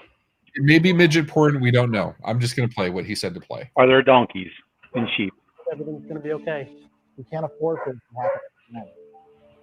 Your network's going to be fine. Oh, thank goodness. This could have been disastrous for our business. We're not computer experts. That's why high-Q networking is the HMO for your computer log. Your problem prevention program can keep your computer networking out of the emergency room. Call 756-6767 and let HiQ keep you out of the emergency room. Wow, that's you, Alan. Do I see somebody that we've seen before? That's Alan on there without a freaking beard and goatee. I like the face hair better. I never had a beard for 40 years. This is new. It looks way better that way. But how beautiful is this that Alan, there's a mask in this video, and in 2020, 11 years later, you mean in a new norm? You fucking bastard. I already had my glass up. I knew it was coming. In the new norm. I mean, why do you look like Mr. Bean? I'm just curious. Because I have the same type of humor. No, you look just like Mr. Bean. Less gray in this picture, in this video, than there is today. Is this? Well, I have a saying. More shit Alan says. I used to have a sense of humor until I started a business. I'm curious. Because you look like Mr. Bean. Can you speak in the Queen's English like our porting guy, Danny? If you ever talk to Danny, you have to have him speak in the Queen's English. I make everybody do it. Yes. I don't know how. Can you say the new norm in the Queen's English? The new norm? Oh shit! I need a drink. Hold on. How do you not have a drink? You've been double fisting all night, sir. I did learn how to speak Scottish. I'm on the dragon. Did you say you can do Scottish? Go ahead. I'm open for it, Braveheart. Let's hear it. I was trying to learn how to speak Spanish. Right? I subscribed to a podcast called Coffee Break Spanish. Learn Spanish with your latte. Come and see from Glasgow, Scotland. And I was like, holy fuck, I have to translate Spanish to English. Oh, that made my night. And I think that is the most beautiful way to end this podcast. Is it really? I don't know even happened there. There's so many unprecedented things that, since this is our second one, so we can just call them all. Well, unprecedented is a very popular word in the last 3 years. So, Alan, the real question is, are you still going to go for a run after this?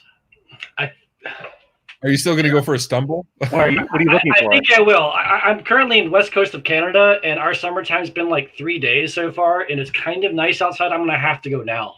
Can I say what I love about this? We actually started with a plan to talk about like where Alan is and his traveling and, the Mexican woman he followed to Canada, right? We had a plan and we haven't talked about any of it. So, but we're going to do something unprecedented in this new norm, and we are not. We are leaving it for later. So, Alan, can I ask you, would you be willing to be a guest of ours again on a future show? As long as Sean is there, then yes. Thank you, Alan. Whoa. Yes, Alan, that's my man. I'm going to have to hear this forever again. Are you kidding me? It's going to be, tomorrow morning. I already messaged Brittany and said on the morning meeting, you're going to say this exactly. And it's going to be Alan as long as Sean's involved. So just so you know, that makes Sean a 1.5 full glasser before the beer goggles work. Whatever it takes. Hey, listen, I'm a grandfather. I'm very easy. If I know anything about Sean, and I know very little, no, I'm just kidding. Sean, especially the new norm. That too. Is this where we try to get new norm in as many times as possible before 8:30? I have a comment for Dan. Put your face on, son. All right. So, ladies and gentlemen, I want to say thank you. We're going to wrap this up. Thanks to our guest, Mr. Alan Edwards of Eureka Process. Thanks to our awesome audience. Alexander, am I saying it right? Mexic? How do we say this? I've been guessing all these years, and he's a client of ours. Yes, Brian Lichten, Mr. Keith J. Nelson, Mr. Daniel Masis, one of our awesome help desk staff, Mr. Daniel Laura, Brittany Laura. We want to thank all of you. Alex and Marnie, I know you're gone already. Heather, Michelle, thank you for being in the No, chat. Marnie is gone. Alex is not gone. And I want to thank the fact that we've had celebrities back-to-back weeks. We had Matt Damon last week, and we have Mr. Bean this week. Thank you. We are trending the right direction. We have 18 active viewers. We were averaging 12 last time. So I think we're doing something right, or we're guessing it's something wrong, but we're doing it. We're going positive in it either way. And Mr. Edwards would say that process. We're losing him. So I want to say thank you, audience. Thank you, Mr. Alan Edwards. I appreciate you, What happened man. to Alan? He's gone. It's Mr. Bean. It's Mr. fucking Bean. I'm telling you. I was trying to emulate this humor. Sorry. Check Are out you going to do the steps? IMC, by the way. Oh yeah, we can do that. I saw that first with Jim Carrey and the Cable Guy though. Oh, that was such a horrible movie. Great actor, horrible movie. Horrible movie. But Oh. it's great. And every time like that with that.